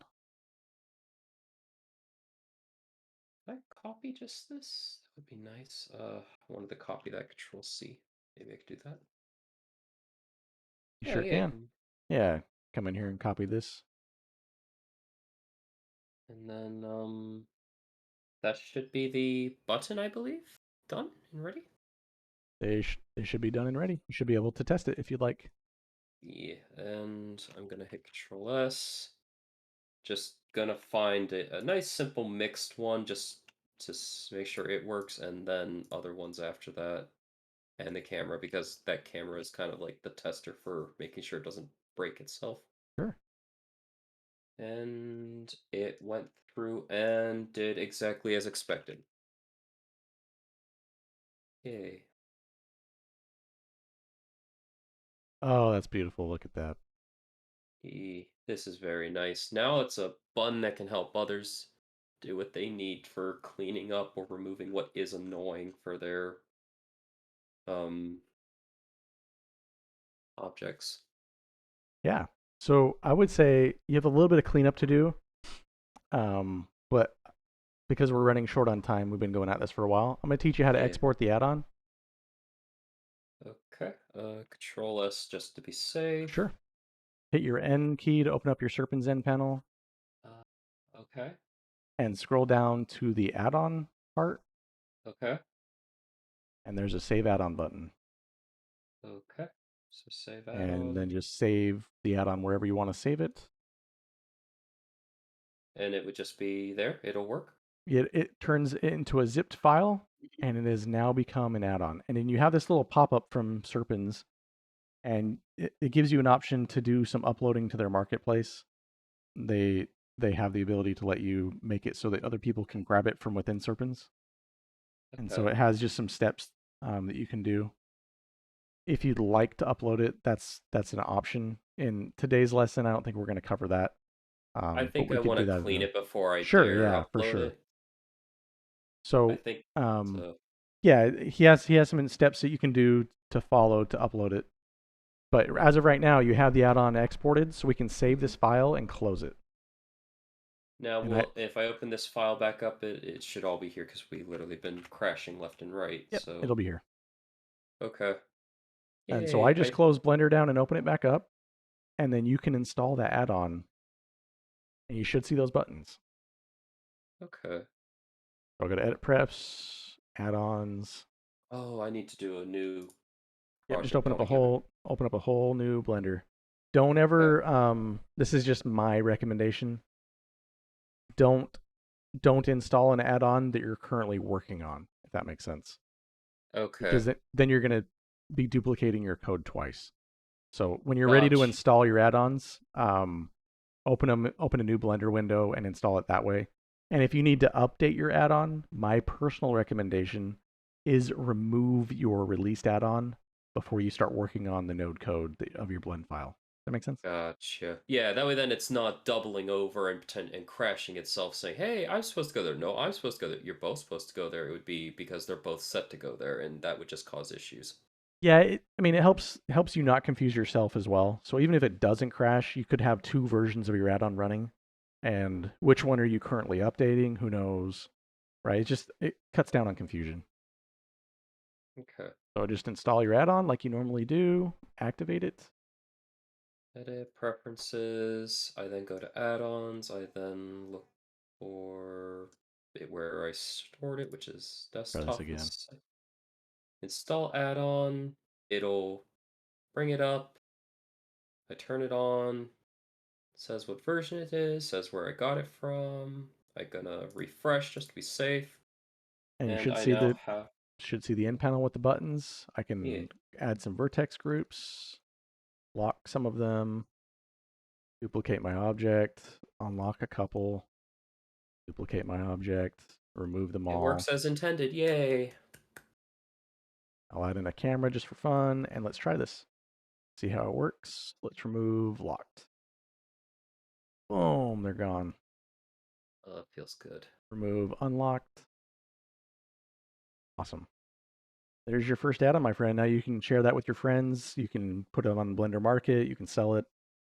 I'm gonna fix it up, and you are definitely the star of this. You're the one that made this. I'm not gonna dare sell this. I plan on making this a free thing and doing through the Serpent thing, and I might put it up on Gumroad as a free thing, and if people want to give money, Sure. hey, that's cool, but I want this to be free. This is meant to make others' lives easier. I don't want to make money off of something, not only because, one, you did all the work more or less guiding me how to make it. I want people to be happy first and foremost, and free is one of those better ones in this case because this Yeah, helps that's others get what they want done. that was the point of this video is we can take somebody who's never coded.